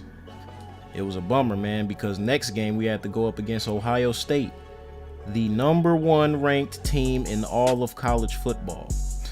So after a heartbreaking loss, you telling me we got to play the #1 team, bro? But actually, in the first quarter, I ended up breaking off for a big run, and I was thinking I was finna have a field day. But it's just like a deadbeat father telling his son he gonna hang out with him for the weekend. Hey, it sound good, but that wish may never come true. That's exactly what this game was. That big run I had ain't mean jack. But I'm not just gonna sit here and say we was getting spanked. We ain't Angela White or nothing. But Ohio State definitely showed us why they the #1 ranked team in the world. And man, this pick six right here, that basically sealed the deal. Us getting 17 points gave us hope, but man, this one was over with, and everybody knew it. So our next game will be against the Western Michigan Ponies. And let me tell you, bro, after taking 2 L's back to back, that lit a fire in me this game. I wanted to make my presence felt and have a great performance on the field. And that's wild to say because we actually started this game off 9-0. But luckily, we was able to drive down the field and put 7 on the board. And man, let me tell you, damn, I was running through them boys. Them Derrick Henry comparisons was starting to come to life. Alright, I ain't gonna say that much yet, but hey man, I was still getting in my groove. And if I kept playing like this, I would get to that level in no time, trust me. Pretty soon after that, I got the first touchdown of my collegiate career. It wasn't rushing, it was actually a passing touchdown, which is kind of crazy. I never thought of myself as a receiving back, but luckily, soon after that, I did end up getting my first rushing TD. After scoring them back-to-back touchdowns, man, I was looking to kill. I wanted to go crazy. I'm telling you, I was making defenders miss, I was running through defenders, and we was steady putting points on the board. I even had this one play where I jumped clean over somebody. I almost fell right in the end zone. If I would have did that, man, I'm telling you, ESPN top 10, top 5, top 2, and it ain't 2. Toward the end of the game, them boys started coming back though. I was getting a little nervous, hands sweaty and all that, but luckily, we was able to pull out that dub. And next up, we had a game against App State. After having a game where I rushed for 120 yards, I wanted to do the same thing this game. But man, App State was beating the sleeves off of us, bro. I can't even hold you. But man, we tried to make it a fight though. It's like in some of these games, we would just get down big and then we get hot at the end. But in order to win football games, hey, we can't go that route. Then we had a matchup against Coastal Carolina. Now at this point in the season, we was 4-5. We had a couple guys that was still locked in, but a lot of people had already checked out. Everybody wanted to make it to the college playoffs, but I mean, everybody ain't got a Cinderella story. But me, I just kept working hard. Every game we came into, man, I was running like the rent was due, my bills had to be paid, and I had 3 kids with a baby mama. And man, I had this one play, they flipped me on my neck, bruh. I thought this was a WWE match for a second. But man, this Coastal Carolina team was legit. I mean, at first I thought we was cooking, but they defense showed why they one of the best in the conference. And man, they was kind of shutting me down on some plays when I could have easily got the first down. And then next thing you know, they baited our QB into throwing a pick right when we were in the red zone. But it's just like I told y'all before, man. The other team always ends up getting the lead, and we always end up fighting from behind. And that's exactly why we be losing a lot of these games. But hey, like they say, the show must go on. And in the next game, man, we had an opponent that was 7-3. I wish I could have seen how we was in the locker room before this game. Man, everybody was hype. We just wanted to come in here and we was not gonna take no for an answer. No matter what we had to do, we was walking out of this game with a dub. And I literally mean anything we had to do. Cause on this play, hey man, them boys straight turned me into a gymnast. I tried to hurdle, got clipped, but luckily I ended up flipping into the end zone, so it was all good. I definitely had to go see the trainers after this game because that flip was crazy. I don't know how I even survived that. But midway through the third quarter, man, it was only a 1-point game, and I was shocked. I hadn't seen the score look like that in a few weeks. And then, next thing you know, we would put another 6 points on the board to give us the lead.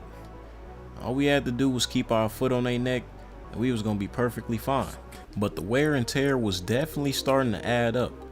I'm telling y'all, once I got going in this game, the defense made sure that they let me know something else was gonna have to win this game. But luckily, our offense, hey, we had multiple offenses. So when they got extra aggressive with me and I got a little bit banged up, we could just go to the passing game. And that's really exactly what we did. And once we did that, man, we was able to withstand this team and win by 2 points and finally get our name back in the W column. And what would be my last game of my freshman year, we had to go up against JMU. And man, I had a lot of mixed emotions this game. I couldn't believe my freshman year had went by so fast. It was like it came in the blink of an eye. And we was already at the last game of the season. Man, it was crazy. Now, I had a lot of things I had to decide. I mean, I was really having a pretty good year as a freshman starting. Man, I was doing some things that most freshmen weren't doing. Now, the coaching staff expressed to me that they would love to have me back next year, but I wasn't really a perfect fit with their offense. You see, they wanted to be pass first, but the way I came in and started eating as a freshman, they really just let me rock all season. And I was wondering why they just couldn't let that be the outcome and continue to do that, but hey, y'all know how coaching works in college, man. Once they get their mind made up, it ain't really no changing that. And man, I was thinking about that the entire week of the last game. I mean, how am I supposed to focus on the last game of the season when your coach tell you something like that? I had a lot of different talks with my family, and honestly, I didn't know what I wanted to do. I didn't commit to this school just to be a one and done. I actually wanted to play all 4 years, but I mean, what's the point of playing all 4 years here if they not gonna give me my touches? If they not gonna give me my carries? If I'm not gonna be able to eat? So I just had to soak it all in this freshman year and weigh out all my options. And at the end of the year, a QB from Oregon won that Heisman. But me, your boy made the all-conference team as a freshman. And not only that, your boy was also an All-American as a freshman. So I definitely had a lot of good expectations headed into my next season. Just needed to find a new home.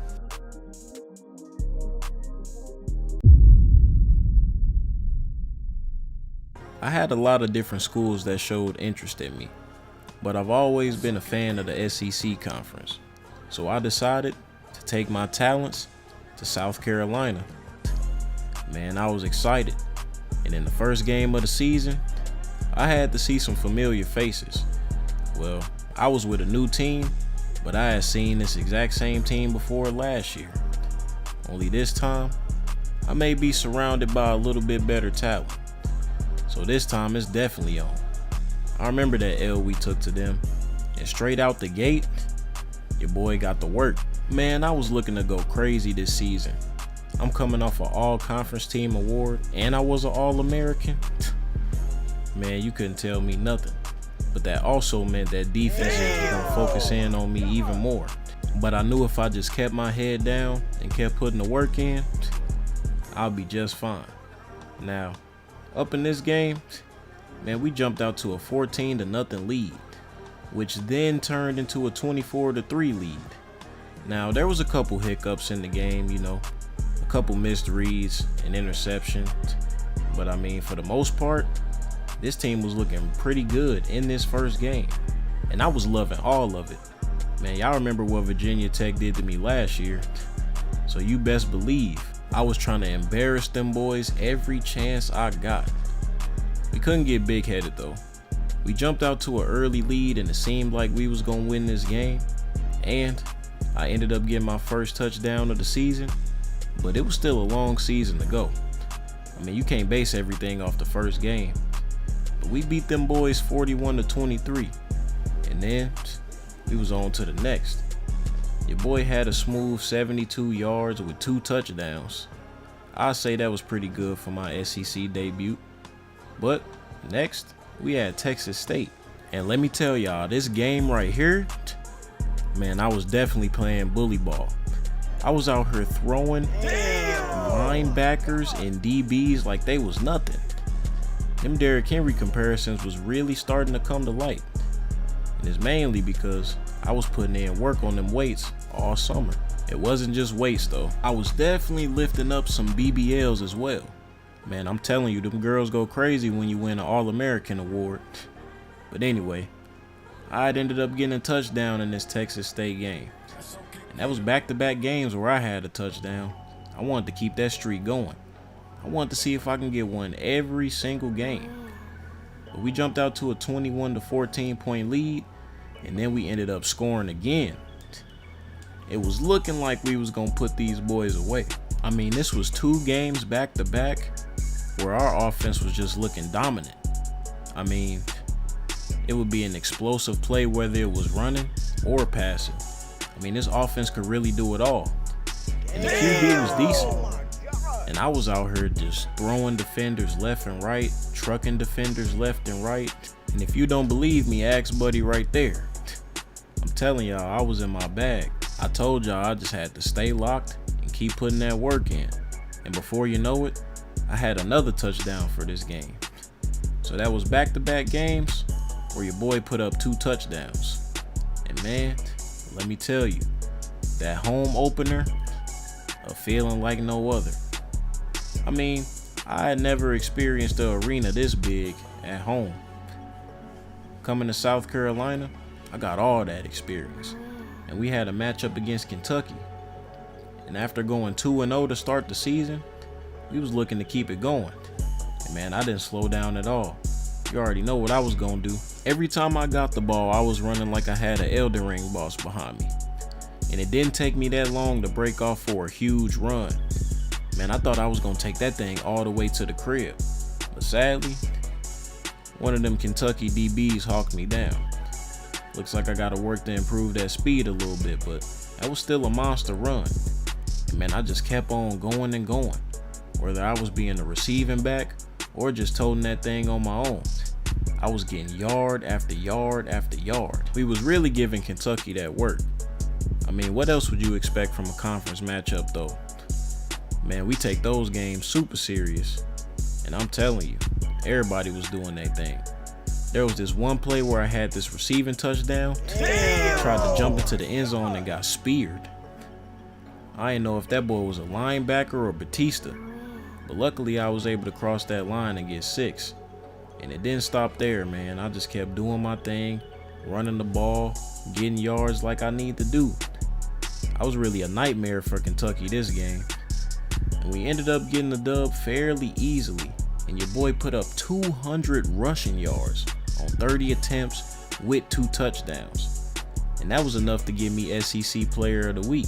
But sadly, next up, we would have another tough SEC matchup. Only this time, it was against LSU. And let me tell you, this is one of the hardest stadiums to play in all of college football. When I tell y'all I couldn't hear myself think in that arena, I really couldn't. And at this point, we was undefeated. And to be honest, we just wanted to keep the streak going. So all that nervousness and anxiety, once the first snap happened, man, all that was out the window. And our QB came out throwing straight bombs. I'm telling you, back to back. We got the first touchdown pretty easy. But man, they came right back down and did the exact same thing. But man, the receivers was acting different this game. I'm telling you, it was head taps everywhere, a bunch of bombs everywhere. I was just trying to fit in where I could. Now, I knew I wasn't going to have another 200 rushing yard game, but hey, maybe I can get 2 touchdowns again. I was on a streak for that. But man, them LSU boys was playing no games with me, bruh. I mean, every now and then I'd be able to truck one of their players, run them straight over, but they was coming to smack me, bruh, every single play. Every time I touched the ball, they was trying to get some type of hit stick, bruh.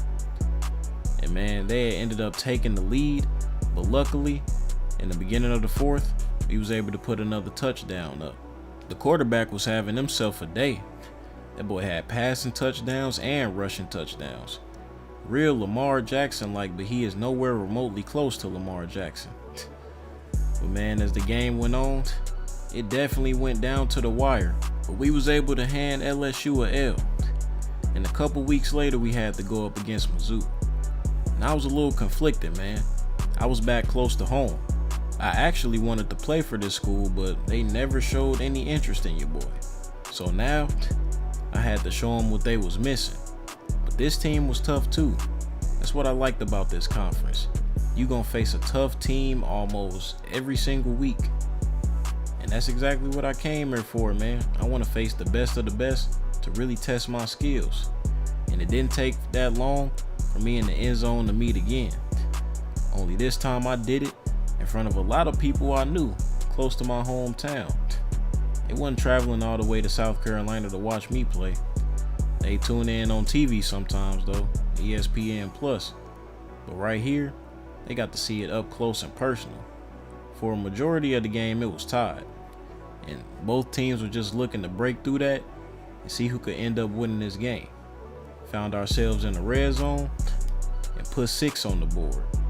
But man, Mizzou was still fighting though. The game definitely wasn't over. By the time the third quarter hit, your boy was taking a lot of damage. I'm telling y'all, I had a big usage rate on this team. I mean, I was taking a lot of hits. I'm talking hit after hit after hit. I would have to take about 3 or 4 ice baths after the game. That's how bad it was, bruh. But luckily, we ended up getting a 23-20 win over Mizzou. And I was hyped. We celebrated this dub and then immediately locked in for the next one. And man, another week, another game. The train kept rolling. And let me tell you, my body wasn't feeling no better. Couldn't no big booty Latina save this. Them boys was out there hitting. We had to go against Bama next. I know Nick Saban gone, but at the end of the day, Bama is Bama. And they still an opponent we gotta go after and get. And man, as you know, our receivers, they was starting to catch fire. I mean, them boys was really different over here, man. But me, I was different too. It didn't take long for your boy to get in that end zone once again. We was becoming real good friends. I had to get a promise ring pretty soon. But sadly, this would be the first game where I've ever fumbled in my entire career. I mean, Bama was really tripping, bro. This fat dude came out of nowhere and just lit me up, bro. And next thing I knew, they was holding up the Bama championship belt right after that. And I don't know if y'all know Michael Jordan or not, but I took that personal. So right after that, I determined we was gonna beat this team and I was gonna go to work and help us do it. Every time I got the rock after that, man, I was just thinking about that fumble. How them boys tried to embarrass us out there. So I was looking to embarrass whoever I could, throwing dudes off me and some more. And man, this was a close game. Bama had a real good team, but on this play right here, the boy had the clutch gene in him. Was able to hold on to the pass, defender bounced right off, and I went straight in for 6. But we found ourselves where it was still a 3-point game. But hey, I was moving us down the field. I was doing everything I could to get this win. With 17 seconds left, all we had to do was run a quick little play as we got the dub over them boys 35-31. Still flowing, still going, man. Now it was in this game I realized I was having another great season, so maybe I could be an All-American again. But really in the back of my mind, I was wondering, could I win that Heisman as a running back? I had a good chance if I kept performing well. I mean, I was really starting to find ways to slip through the cracks and get big gains. And not only that, I was figuring out ways to take that thing to the house. I was seeing the end zone way more in my sophomore year than I did in my freshman one. And if they thought I was going crazy with what I was doing in my freshman year, you gotta say I'm going crazy this sophomore year. I had multiple games where I would put up at least 2 touchdowns, if not more. I mean, that's saying a lot. But toward the end of the season, man, we had to go against Clemson. And them boys was tough. I'm not even gonna hold you. Man, I promise you, I blinked one time and then it was just 14-0. Like, I don't know what happened. I blinked and we was just down by a lot. So your boy had to keep cooking up. Man, I had a couple plays where I got my stiff arm off on a couple dudes. That's also something I had been working on. It's hard to do, man. Derrick Henry really make that look easy. But this was just another game where my team had found themselves fighting back from a deficit. I really don't know what happened this game, man. I just think we was out of sync.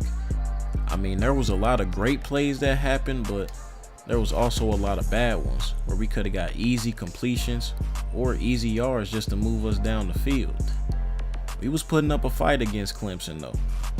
We already knew that this game was very important, but sadly, we took an L by 3 points, man.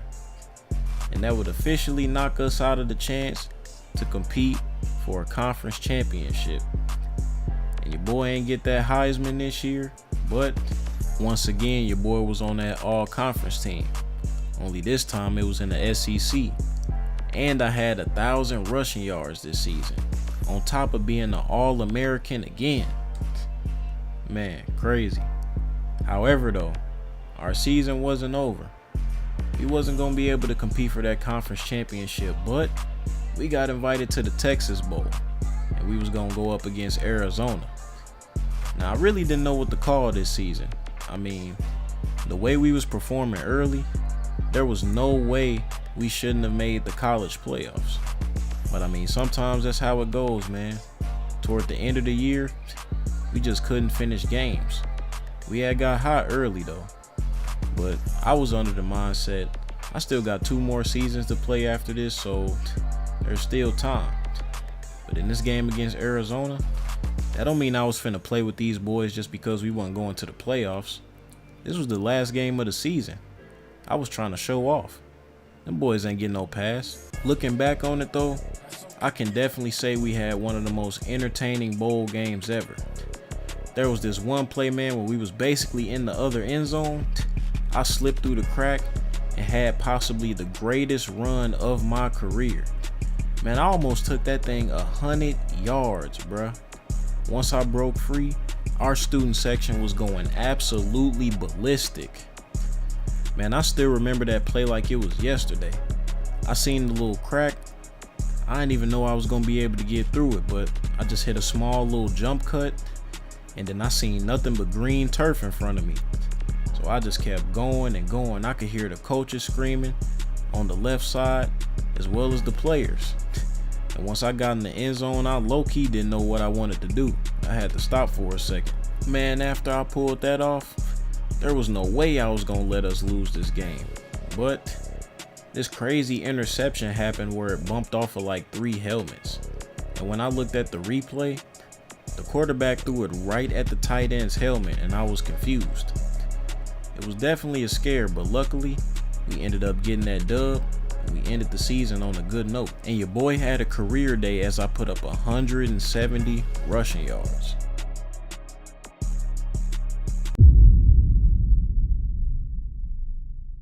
Before you know it, junior season was here, man. And this is a season I do not like to talk about a lot. Mainly because it was one of the most disappointing seasons ever. I mean, we had so many expectations coming into this year. We literally was looking amazing last season. And a lot of people was expecting us to make that jump and get into the college playoffs this year. But man, a lot of stuff just didn't go right. You see, coach was monitoring all the times I had to get extra rehab or going to the trainers extra because all that wear and tear I was telling y'all about. But I really wasn't tripping though. I mean, I was always able to recover and I wasn't ever seriously hurt. It was just a lot of wear and tear. But coach didn't think that way. I mean, I would still get my carries here and there, but they definitely went down. See, this offense started to become more pass heavy and abandon the run. And man, I was heated because, bro, I'm coming off of 2 back-to-back all-conference, all-American seasons. Why would I slow down now? It was literally so many situations where the game would be on the line or would be a super important play, and all we had to do was just give me the ball, bro. And it was a mix between play calling and the QB just making dumb decisions. And man, that's honestly the reason why we lost a lot of games. Now, don't get me wrong, I was still doing my thing here and there, getting in the end zone and putting up big yards, but man, my carries was nothing like they were the first 2 seasons. And man, just imagine that. You going crazy your first 2 years and then your production goes down. And it's something you can't even control. I mean, football is physical. The running back position is physical. You're going to get hurt, bro. You're getting hit a lot. I didn't even try to understand coach's mindset. At some point in the season, I was just ready to get it over with. Because a lot of these teams we could have smoked, man, but just them stupid intangibles and all that coaching is the reason why we lost a lot of games. And what makes this even more insane, most of our team returned. We didn't have anybody graduate or transfer for real.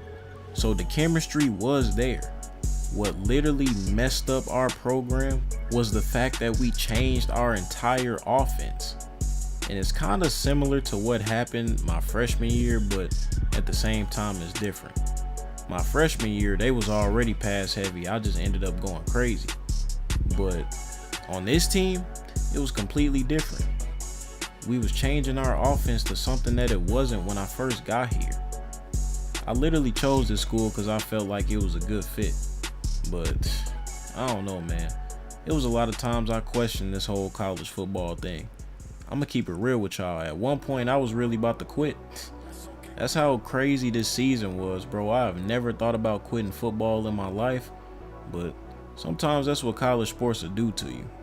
I mean, all y'all get to see is what happens on TV and the excitement. Some of y'all may be in the student section going crazy, enjoying it in real life. But what you don't know is what happens behind the scenes. And that's with everything in life. The season wasn't all bad at times though.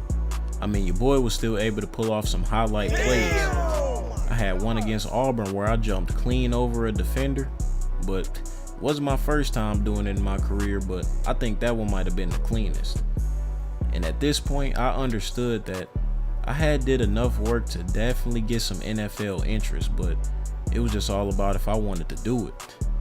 I'm telling you, when stuff not going right, it make you question the love of the game.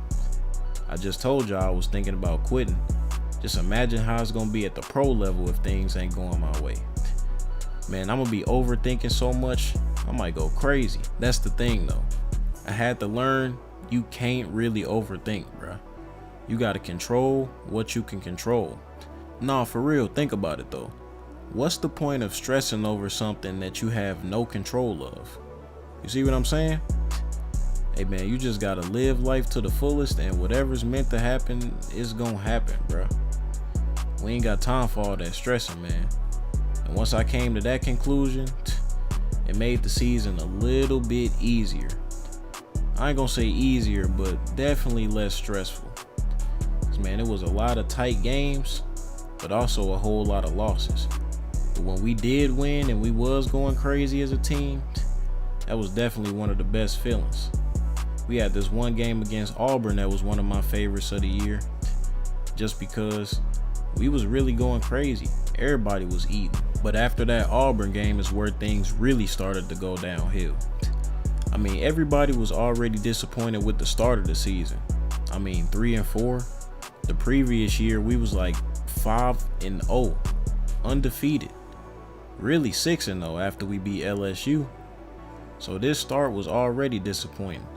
But after that Auburn game, man, that's when them losses really started to rack up. We was playing teams we definitely could have beat, but it was just the decision making was just terrible, bruh.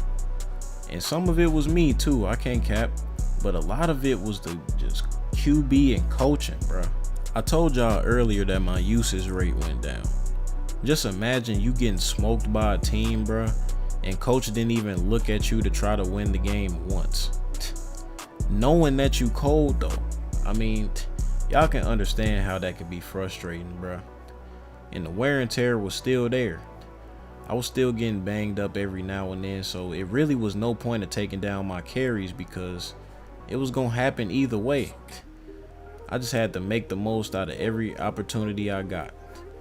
When we was in the red zone and they gave me the rock, I was definitely looking to get into that end zone, bruh, because I knew I was really limited. But man, this game against Mississippi State, bruh, it was over early, and we had knew it. And a pick six they got basically solidified it, bruh. I told y'all earlier about that decision making. Then we had to go up against Florida, and Florida was cold. And what we do, hey, interception machine right back at it.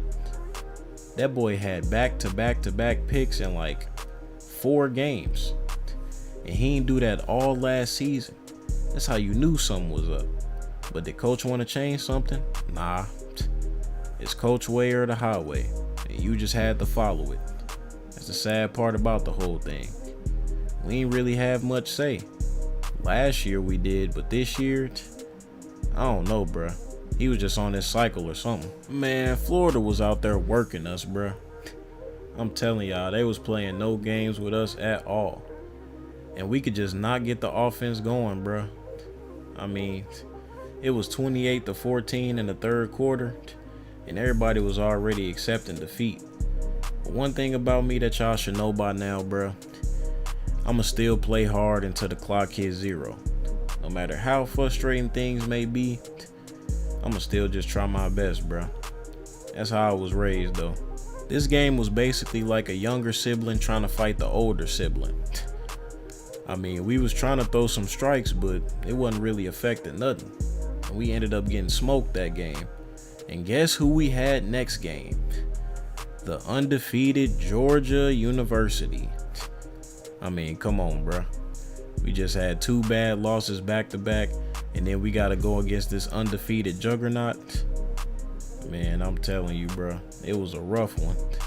QB came out throwing interceptions. And it's crazy because on the pick that he threw, I was literally wide open. He just didn't throw it to me. But he made sure he threw it to me on the next play, but it was too little too late. Bro, I blinked, and it was the 4th quarter, and it was 31-0. I mean, talk about an ass whooping, bro. I mean, let's be real. None of us had no business showing our faces on campus after that game. I mean, we lost 31-13, but don't get it twisted. Everybody remember when that score said 31-0. So them 2 little late touchdowns meant absolutely nothing. And in the last game of the season, we was informed that we wasn't even gonna make a bowl game, bro. Bro, we was 3-7, and we had to go against Tennessee for the last game. And honestly, it felt nothing like the last games I've had previously. I mean, I was basically on autopilot, bro. I was going out there, and I was there, but I really wasn't there, if that makes sense. And I was actually doing my thing too. It wasn't like I was out there slacking, but in the back of my mind, I just kept thinking of that 3-7. Like, how did we fall off so bad, bro? Like, we was literally ranked last year, and now we just look like a hot pile of garbage, bro. I mean, I didn't even know if I was gonna be an All-American this year. I didn't have enough yards or TDs for real. They didn't compare to my year last year, but y'all already know why that is. I don't even gotta explain that. And I already know what some of y'all may be thinking. Bruh, relax. You got a whole nother year next year. But the way this team plummeted and everything that's been going on behind the scenes, I don't even know if I want to come back here next year. and I for sure don't want to transfer again, but I may have an opportunity to go to the league. So I got some decisions to make for sure. And it didn't help that we ended up losing this game after our QB threw a pick in the clutch. I mean, talk about adding insult to injury, bro. I still remember when a reporter was texting my phone, basically asking why we didn't make a bowl game. Like, what went wrong? I didn't even want to reply, bro.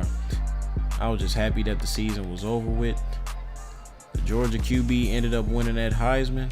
I fell short once again. And yeah, I got first team, but I wasn't an All-American this year. But I actually need y'all help on this one. Should I stay for my senior year? Or should I test my luck in that NFL draft? Until then, stay tuned.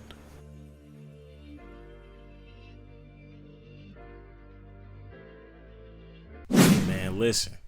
I wouldn't mind if he came back for his senior year, but either way, that boy going to the NFL. But last but not least, we gotta have a QB in the lineup, and there's no other than Kayell Cash, brother of NBA superstar Corey Cash, looking to make a name for himself and looking to make it to the NFL. Without further ado, let's see what this QB talking about. Ladies and gentlemen, welcome to another classic movie presented to you by BB3. In this movie, will be explosive. This movie will show you, no matter what you go through, no matter how many trials you have in life, if you stay the course, work hard, and believe in yourself, you can achieve everything you want to achieve. Just don't forget to block out the noise and go crazy.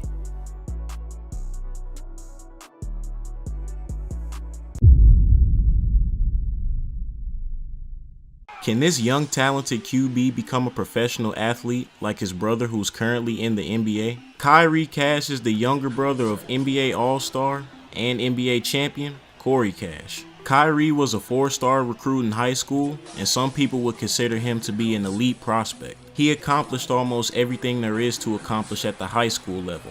I'm talking about breaking school records, winning all-state awards, and a state championship. A lot of people compare his play style to Lamar Jackson. When he's running the football as a quarterback, he's definitely electric. There is some room for improvement on his throwing, but all in all, he's a great player. There was a lot of questions to where Kayell would commit for school. Some people thought he would follow in his brother's footsteps and go to Stanford, but he decided to stay in-state, close to home, and go to the University of Mizzou. However, his freshman year, things did not go exactly as planned. Mizzou had already had a senior quarterback, and his spot was basically solidified. And Kayell found himself sitting behind him for the entire freshman year. He would only see the field 2 times during his freshman season, and in one of the games he actually threw a game-winning touchdown. After the season came to an end, Kayell decided to enter the transfer portal and sign with the team who had originally wanted him the most, the University of Iowa. Everybody who knew Kayell knew how talented he was, and they were actually disappointed that Mizzou didn't use him more. But now, at the University of Iowa, he has the chance to win the starting job immediately and turn this football team around and potentially compete for a national championship. I'm super hyped for this video, and I hope y'all are too, man. But without further ado, let's go ahead and get into Kayell's career. You got to come back and get it, man. If I'm holding the right stick trying to call you to come back, you got to come back. Oh, is he gone? He out of there. To the crib for the hood. Let's go. Let's go. I had nothing to do with that, but hey, we here. Show slap that bitch on my left.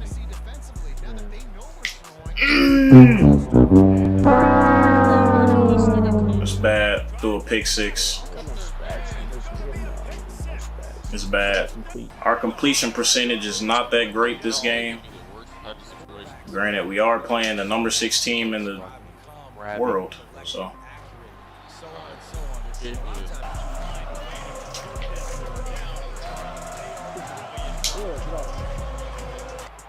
Oh, wow. He bobbled it and caught it. To the crib. What a play. What a play. Take all the credit. No, credit.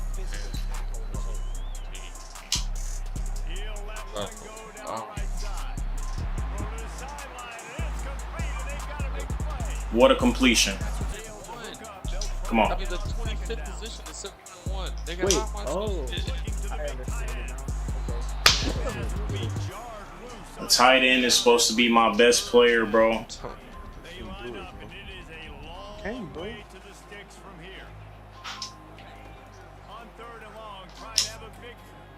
That's too deep. Oh my gosh. All right, this is a legacy moment right here. It's a legacy moment right here.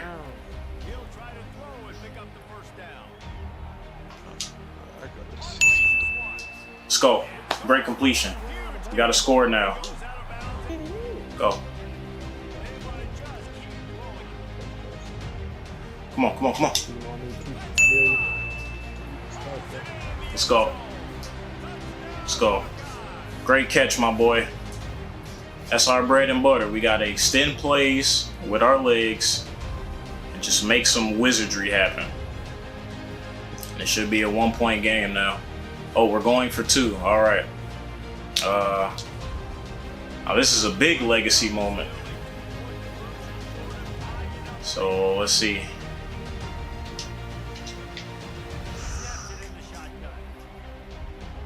Great catch, my boy. Great play. Tie game, man. Come on. Okay, so when we gonna kick the ball? I guess we just chewing a bunch of clock right now. Got the first down. That should be game. That should be game. Maybe we should have ran it one more time. What? We didn't kick it? Oh, legacy moment. This is a Madden play.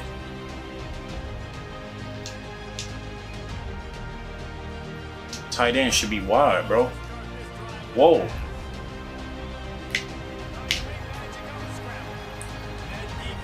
At least we didn't fumble. At least we didn't fumble.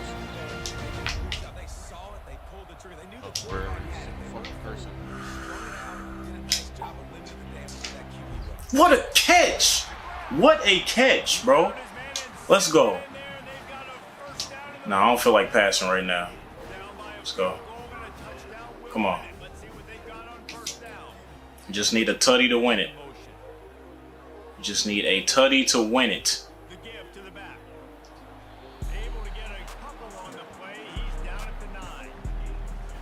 This is your play call, bro? Alright.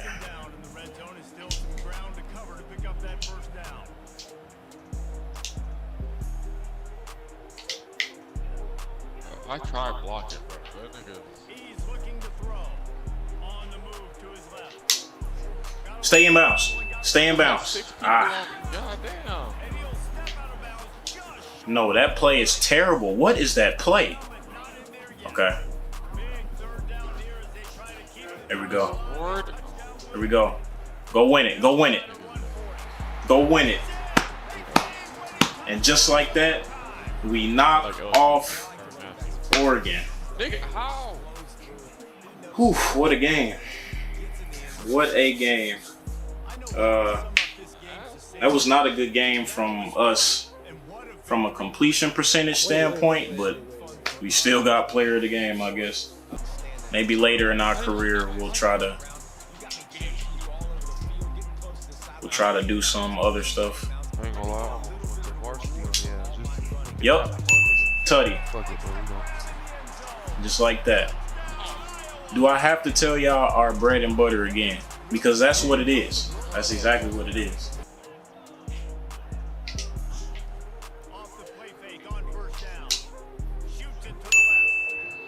Good completion. Great completion. Great completion. Okay, we surpassed 1,000 passing yards this season. Let's go.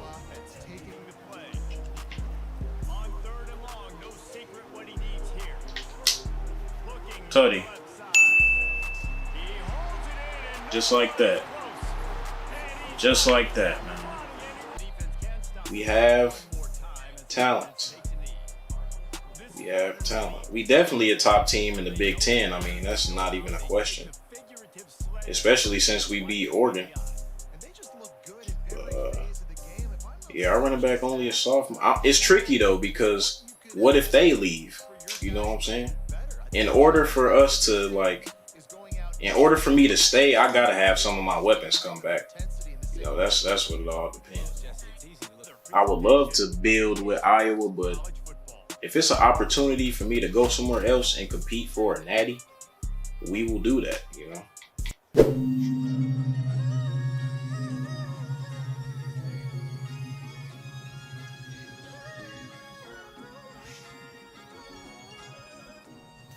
All right, come on. Let's go. Came straight through there and got sacked immediately. Good Lord.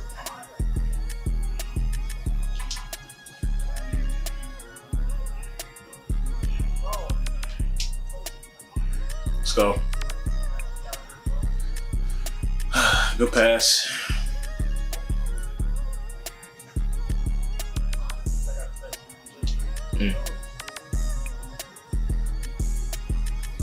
Quick 3 and out, huh? Just try to go back and get something, man.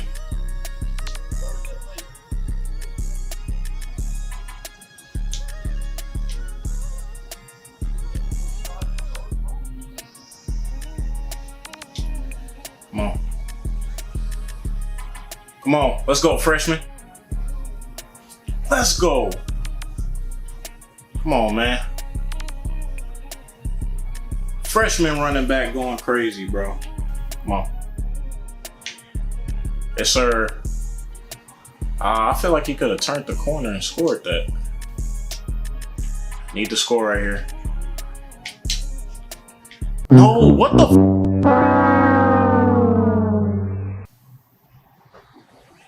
Oh my gosh, bro.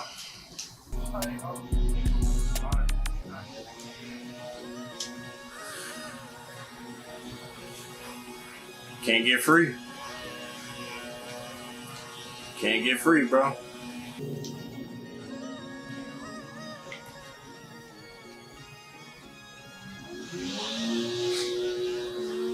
Oh my goodness. Get out of bounds. Great run. Great run, bro. Great run. Look at her face. Come on now.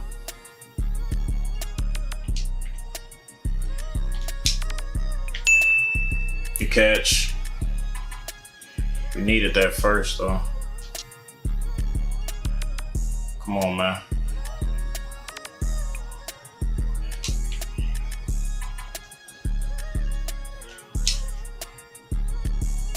Great catch.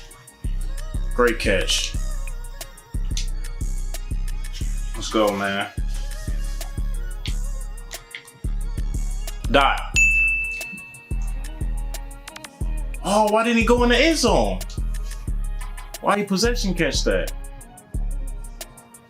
Oh my. Let's go. Easy tutty. Easy tutty. Dude could have why didn't possession catch that? That was a touchdown beforehand.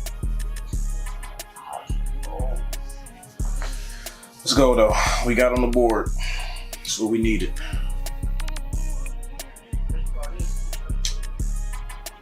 What a dime. Let's go. Just keep moving. Just keep moving.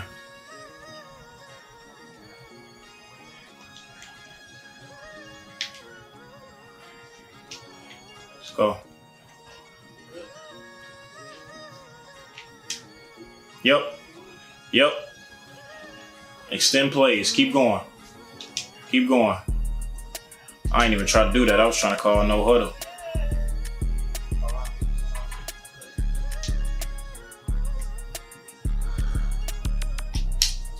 I threw it too late. He almost grabbed it too. Whoa, whoa, whoa. I didn't even know it was play action. Let's go. And he got out of bounds. Come on. Oh, the running back got stuck. The running back got stuck. No. The running back got stuck, bro. That is... Come on, EA. For real, bro. I need help. I need somebody, bro. Oh my goodness. The freshman, let's go. Please come back next year, because I need weapons. Need all the weapons I can get.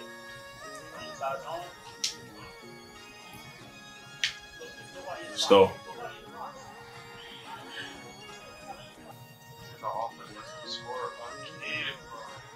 You running this.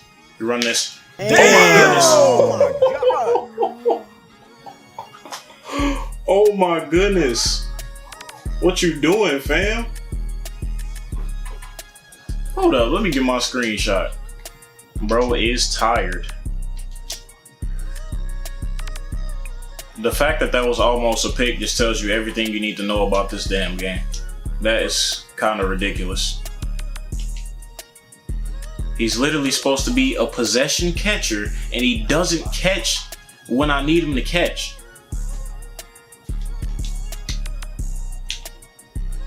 Like, geez Louise, bro.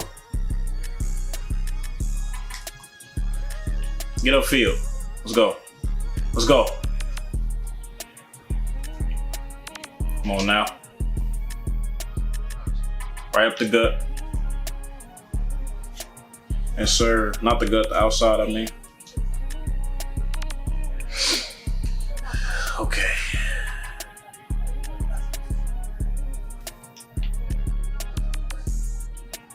Oh, fuck. Oh my God! Got the completion. That's all that matter. See if we can score here.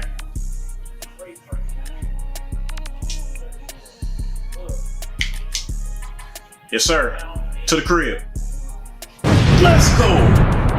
Let's go to the crib, man. Woo. Let's go, man. Come on. We here. Tie game, man. Defense, just hold it down, bro. The Nick Bowl. Let's go. Let's go. What a dime. Come on. Come on. Can we score right here? Can we score right here? I got you on the comeback. Got you on the comeback. I got you on the comeback, man. I got you. Come on. Come on. Let's go. Let's go. We in it now. Come on. We in it now. Come on.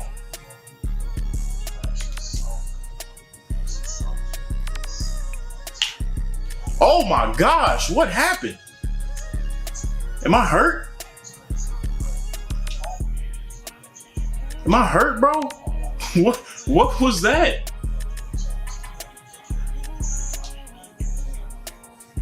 Oh, I couldn't even see the icons, bro. At least we can get a field goal, man. It's a championship drive right here. Championship drive right here. Got the first.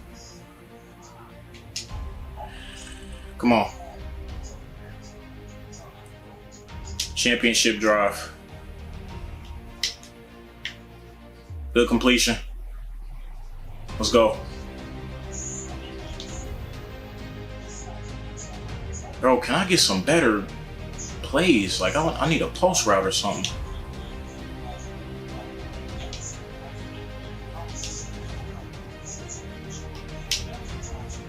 Let's go. Yep. Nigga, I should have ran it. Should have ran it. Ooh, I was cooking something up too. Why you? Come on, coach.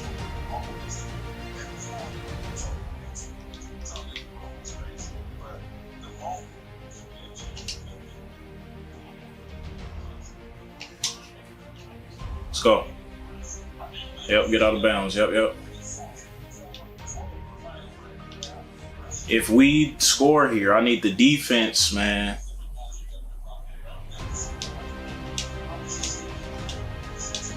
I can't even audible on this play.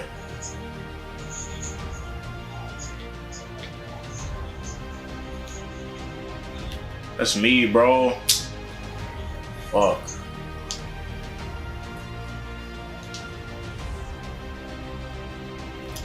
That is a heartbreaking sack.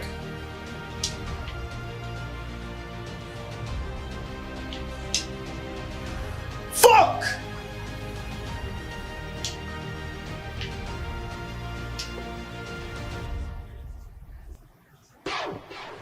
Come on, line, just block for me, please. And I can't audible this stupid ass play, man. Yes! Yes! We gotta go for it, coach. Coach, let's go. Let's go. Let's go. What a play.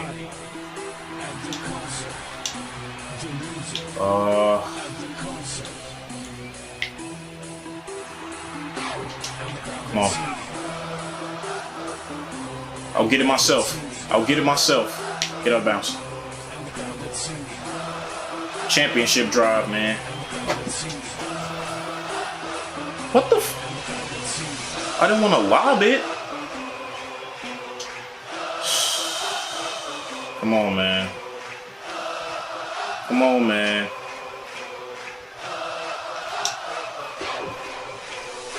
Let's go! Let's go! Come on, man. I trusted him. Look at his face. Look at his face. Defense. Defense. Please do not let them score in 35 seconds, bro. Please do not let them score in 35 seconds. What a catch. What a catch, bro. Y'all, I'm scared to press A, bro.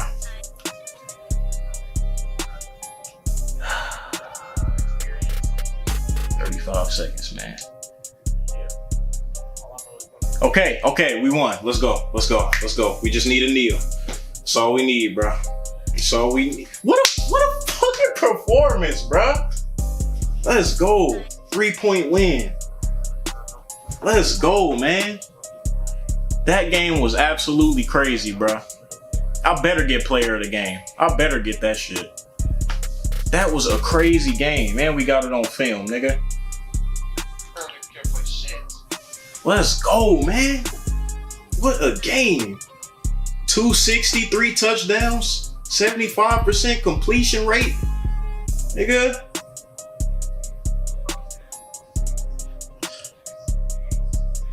I didn't think my receiver was gonna win that battle, but he said, hey, bro, should have passed it to me all year.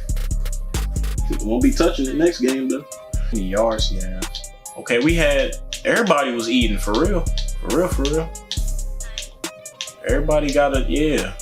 That was a even game for the whole receiving core, man. We gonna move to 7-5, bro. Jeez Louise.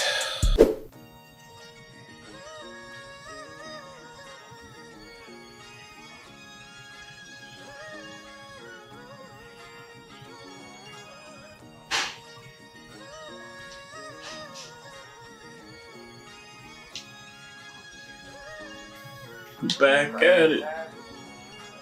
Yes, sir. Let's go, good run. Come on, man.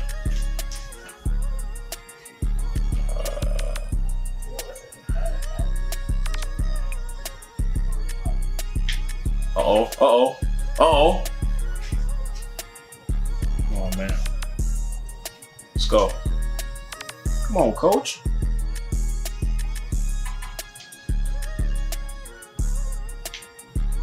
Guess we don't need to. To the crib. My bad, coach. My bad, fam. Let me just be quiet and watch then.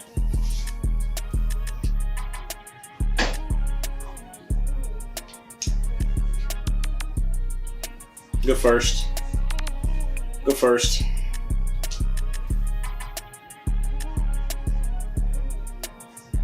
Let's go.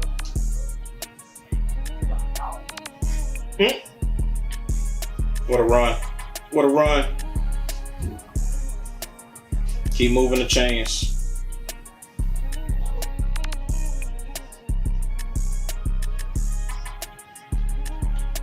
No, sir. I'll get out of bounds.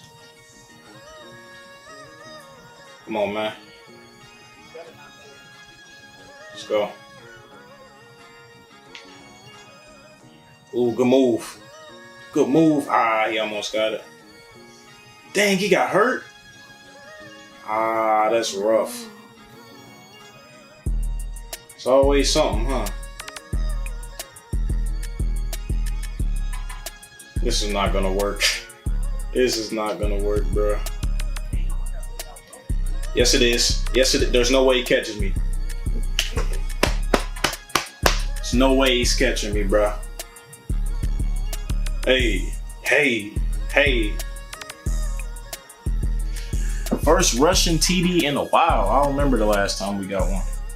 I really don't.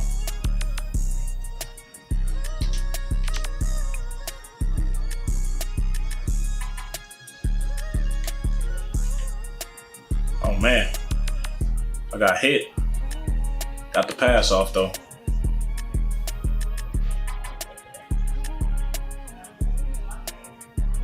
Let's get this first real quick, sir. Mind if I get this first real quick, sir?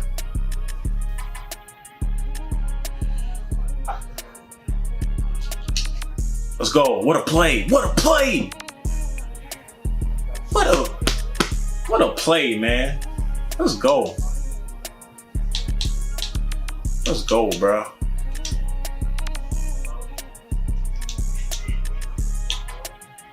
Cook him. Cook him. I'll get it. I'll get it.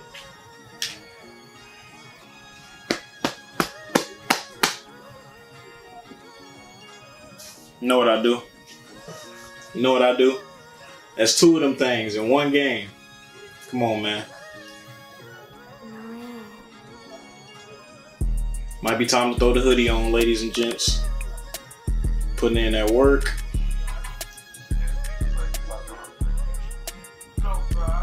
Good block. Block. Block. Let's go. What a dime. What a dime. What a dime. Just wait on me, bro. Just wait on me, bro. I'm gonna get us to where we need to go. Ooh, what a come on, man. I'm out here working, bro. What a play. What a play. We making stuff happen. Really turning into a magician. You gotta get there, bro. You have to. Oh my goodness. He ran right past him. He ran right past him. Let's just run the ball and get the clock out, bro. I got 2 TDs. Only got 100-something passing yards, but it's all good. I'm gonna kneel it and get up out of here, man. I should have player of the game. Just for them 2 rushing touchdowns, but we smoked these boys 37-19 in the quick lane bowl. We got some momentum going. We can carry this in the next season. We can carry this in the next season for sure. Another player of the game, man. We just got to keep on improving, bro. That's all we got to do. Just keep on improving.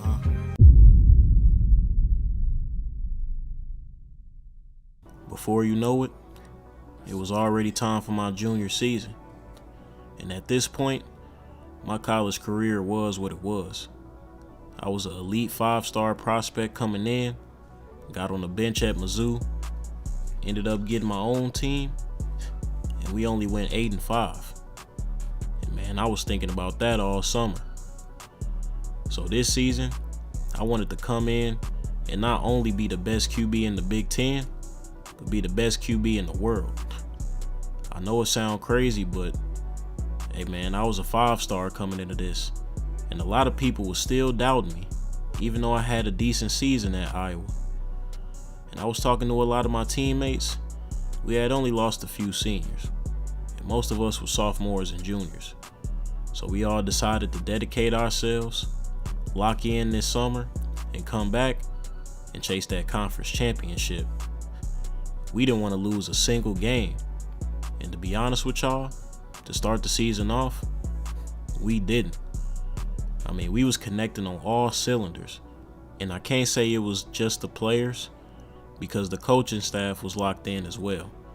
We all wanted the same goal. And man, let me tell you, we was spanking teams by a lot. It beat Northern Illinois 45-0. And that's really what it was week in and week out. Granted, we didn't shut out every team, but we was putting up video game numbers. I'm telling you. We even had a rematch against Iowa State, and it was nothing like the first time we played them.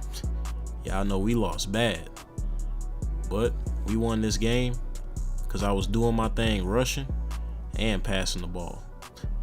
I was really developing as a full, elite, dual threat QB. And that's just a testament to the work I put in over the summer. And the Iowa fans was loving it. Man, after we beat Iowa State, we was turned in Iowa. I ain't gonna lie, man. We had the state going crazy. Stadium going crazy. Campus was rocking.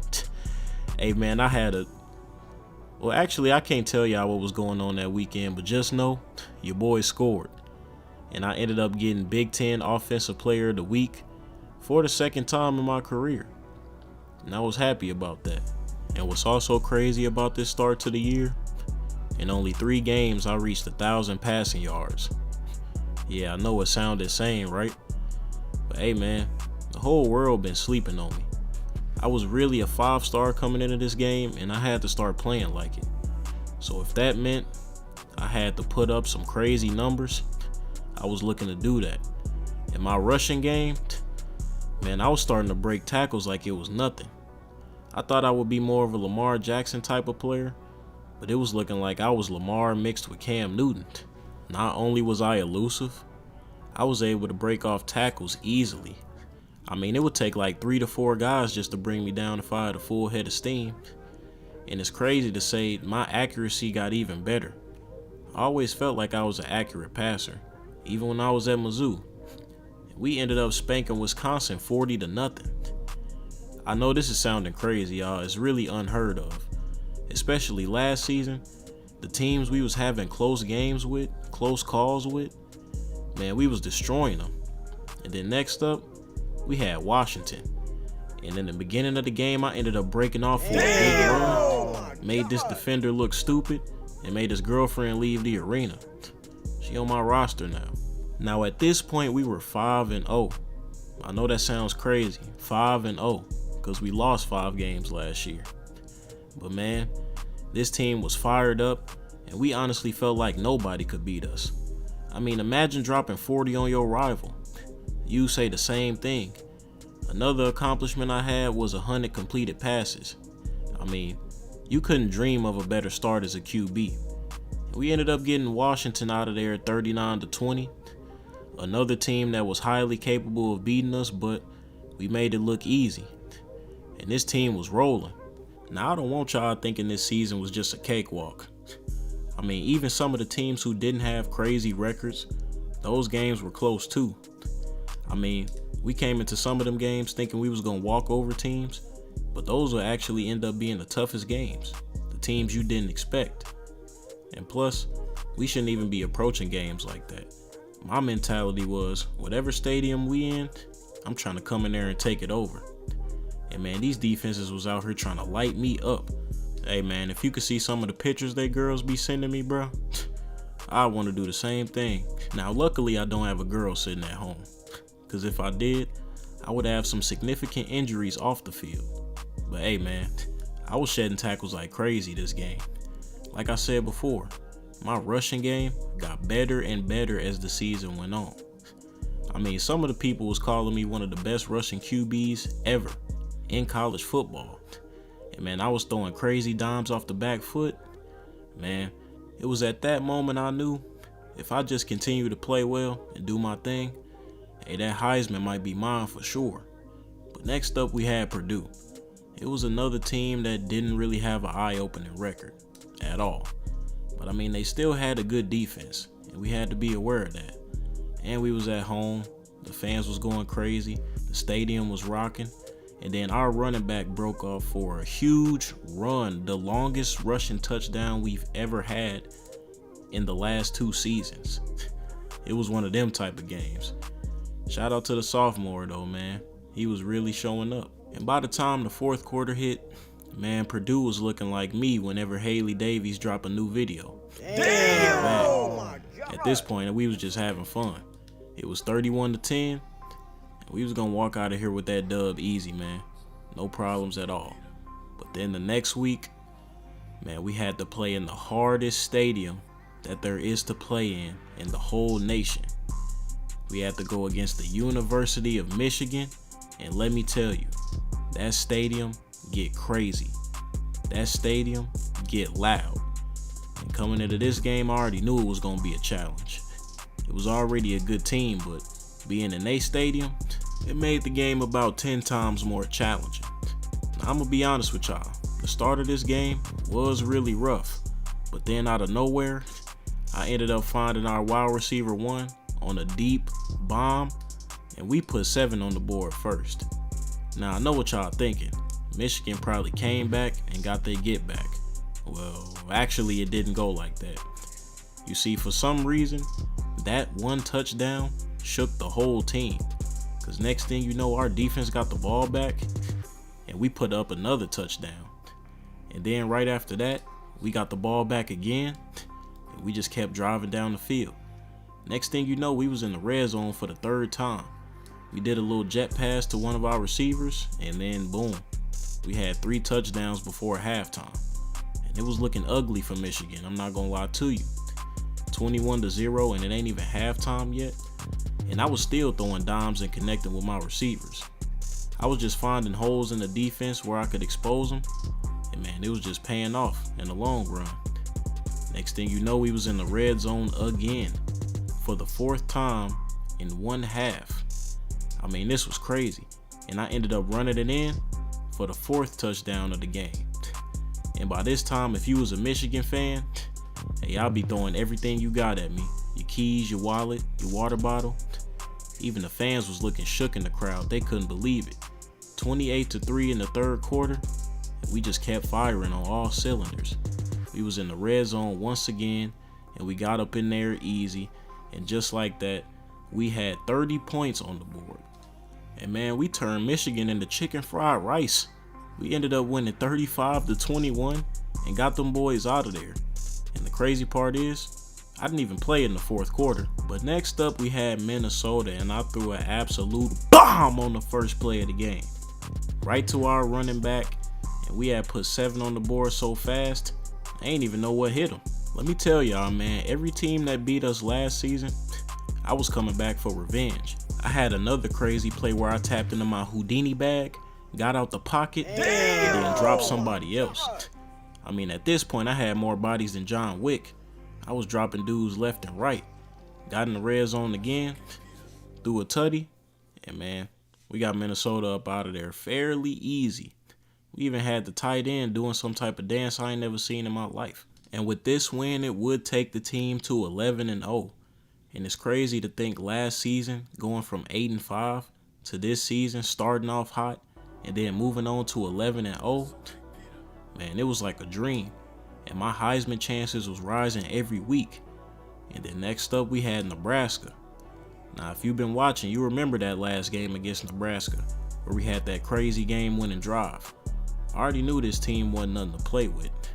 I mean, they was basically one of our biggest rivals, if not the biggest rival. But that didn't stop me from doing what I do.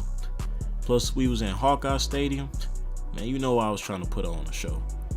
They had an early lead on us, 10-7, but it really didn't matter too much. We was tapping into our bag and firing on all cylinders like we have been all season. And I was carving the defense up like it was some pumpkin pie, like it was a Thanksgiving turkey, like it was a Christmas ham. I mean, you get the point, man. I was just killing them. But then we ended up getting to the red zone and our sophomore running back fumbled. But we ended up overcoming that and getting the dub 21-10. And we had another dub on Nebraska's head. And that was another one of our rivals that we took down. Man, since I've been the quarterback here, we 2-0 against the Corn Busters. But we finally made it to that Big Ten championship, and we had to go against Oregon.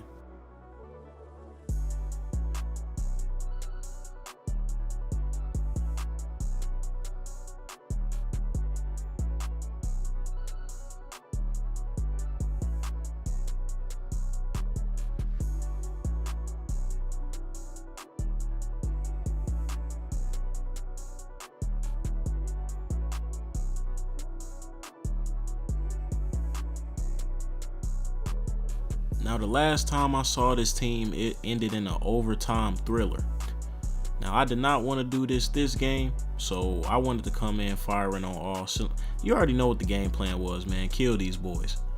And then on the first drive, we ended up getting a touchdown, man. And we was really locked in from the start. I mean, it's the Big Ten championship, man. We got to come out here and handle business.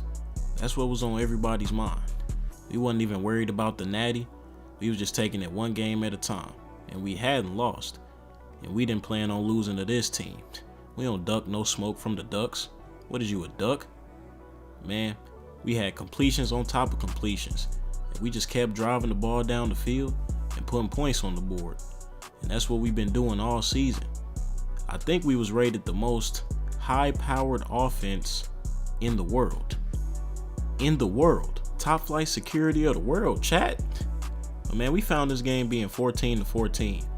Like I said, the last time we faced them, it was an overtime thriller, so there was a chance this game could go tit for tat, but we did not want that to happen. Because one thing about Oregon, in them close games, they are annoying, bruh. They do not go away. It's like one of your exes. I actually had to clear one out of my DM today, but that's besides the point, man. We ended up putting 3 more points on the board, which made it 17-14. Then on this play, I saw an opportunity to rush in for that tutty, so I figured, why not? No Russell Westbrook. Every time I scored, I always had to hit a dance in the end zone, man. One thing about this game, you don't got it forever, so you gotta have fun with it. And I'm not talking about football in general, because I plan on going to the pros. I'm talking about college football. I mean, you only get 4 years. Some people don't even get that. And the way this year was looking, I knew it was a chance I could go to the NFL draft if I just keep doing what I'm doing. And in this game, man, I had a Heisman type of performance. I was throwing touchdown after touchdown after touchdown. I was just making everything happen, whether it was rushing or passing the ball down the field. And my running backs, they was going crazy too. Man, he broke off of this crazy run. I thought he was gonna go all the way, but they stopped him at the 1-yard line. But hey, man, in the words of the great LeBron James, come on, man, that's too easy. And we ended up beating the Ducks 22-38, and we was taking that Big Ten championship back home to Iowa. And man, this was my first time winning the championship at the college level, so you can guarantee I was gonna remember this moment forever. But the job was not finished. We had to keep going. And at this point, they was announcing all the awards for the season. And man, when I tell you I had a boatload of awards, I had National Offensive Player of the Week.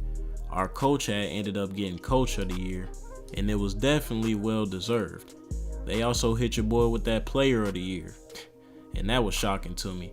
I only had 41 touchdowns and 6 interceptions, which led to me winning that Heisman Trophy. And I ain't gonna lie to y'all, the awards kept on stacking up after that.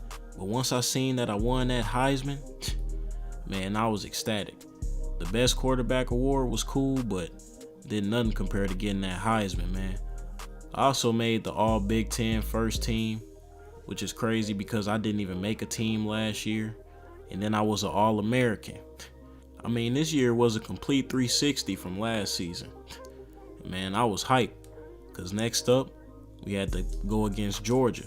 And if we beat them, we were punching our ticket to the national championship. Everybody was locked in, ready to go. We was hyped. We had our Iowa fans in attendance. And once we jogged out that tunnel, man, it was go time. We hadn't been beaten. And we already knew what type of team Georgia had and what type of program they was. But I ain't care at all. Man, they almost sacked me on this play, but I ended up breaking off for a crazy run. Dropped somebody else and got us into the red zone that quick. And that was one of my biggest rushes of the season, but at this point, coaches knew I had the ability to do that. And then right after that, we punched it in for 6. And we punched the Georgia Bulldogs in the mouth like a dirty veterinarian. After winning the Heisman, man, it was an extra chip on my shoulder. I mean, I felt like I had to play good every single game after that. And it was only going to be 2 games if we got lucky, so I was going to make sure that I played well and backed it up. I wanted to let everybody know that me winning this award was not a fluke. I mean, I used to pray for times like this, man. Ended up throwing another deep bomb, and we got another touchdown. And man, the idea of Georgia stopping us was complete bull, dog. Get it? Bulldog. Come on now. And then I ended up rushing in for another touchdown. Going crazy this game. Really showing everybody that, hey, I'm the best quarterback in the world, and I didn't win the best quarterback award for nothing. And man, Georgia, we got them up out of there quick. 35-42. They started to make a run at the end, but it wasn't enough. We ended up handling our business. And also, we moved on to the next round. We really went from winning the Quick Lane Bowl to winning the Orange Bowl. It was a crazy story that was being told. But we had one more game to win, and I was locked in. And of course, the team that was contending with us for a spot in the national championship was the Oregon Ducks. But I'm going to keep it 100% real with y'all. This game was completely like the last game. I mean, they kept it close, but it just wasn't enough. I was showcasing my talent, pushing the ball down the field, throwing a lot of deep throws that was connecting. And man, we had the mascot looking sad, and we handled our business against Oregon. Like I said, we don't duck no ducks unless we a duck ourselves. And man, I'm telling you, the passing accuracy was on full display all game. Tutty after tutty after tutty.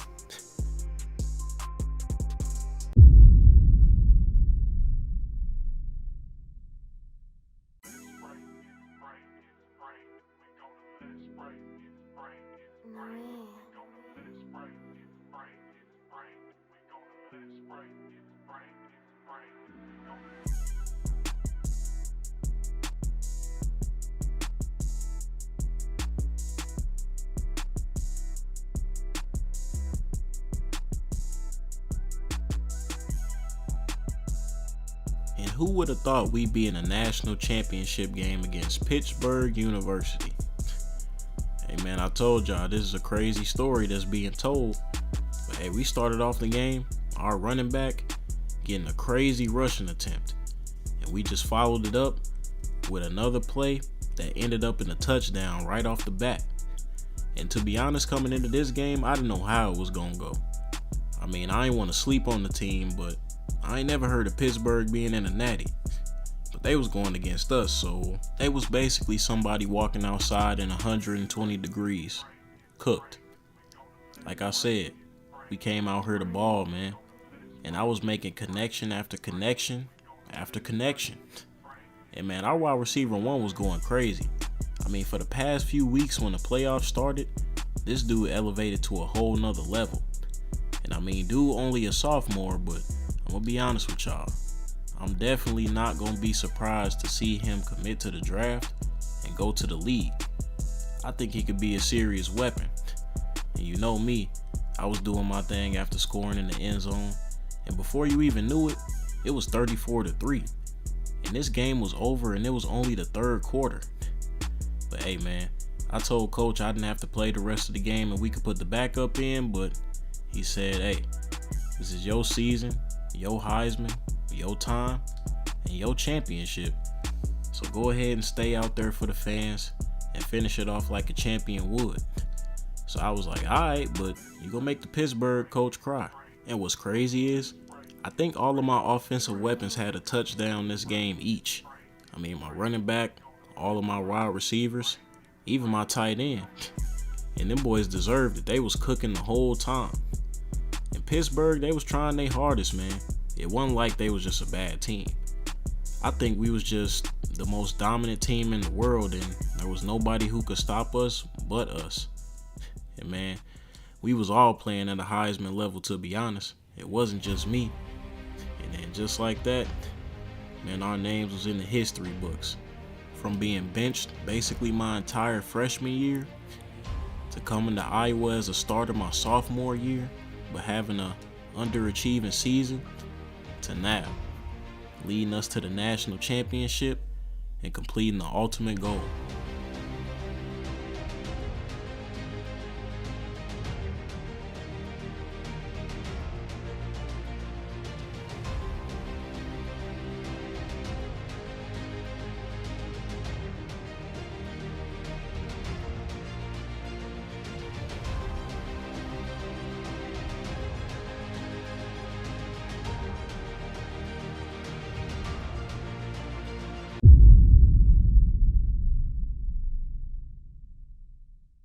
After all the smoke cleared and everything was done, I had a pretty big decision to make. Would I come back for my senior year? I was looking through the transfer portal and, man, none of the teams interested me, man. Plus, I don't think I could play anywhere else but Iowa. After all the program is done for me, and I ended up leading them to a national championship. But after talking with my parents and my brother, I just figured the best decision for me was to go ahead and see what the NFL draft had to offer. And just like that, my legacy was stamped and we was moving on to the pros.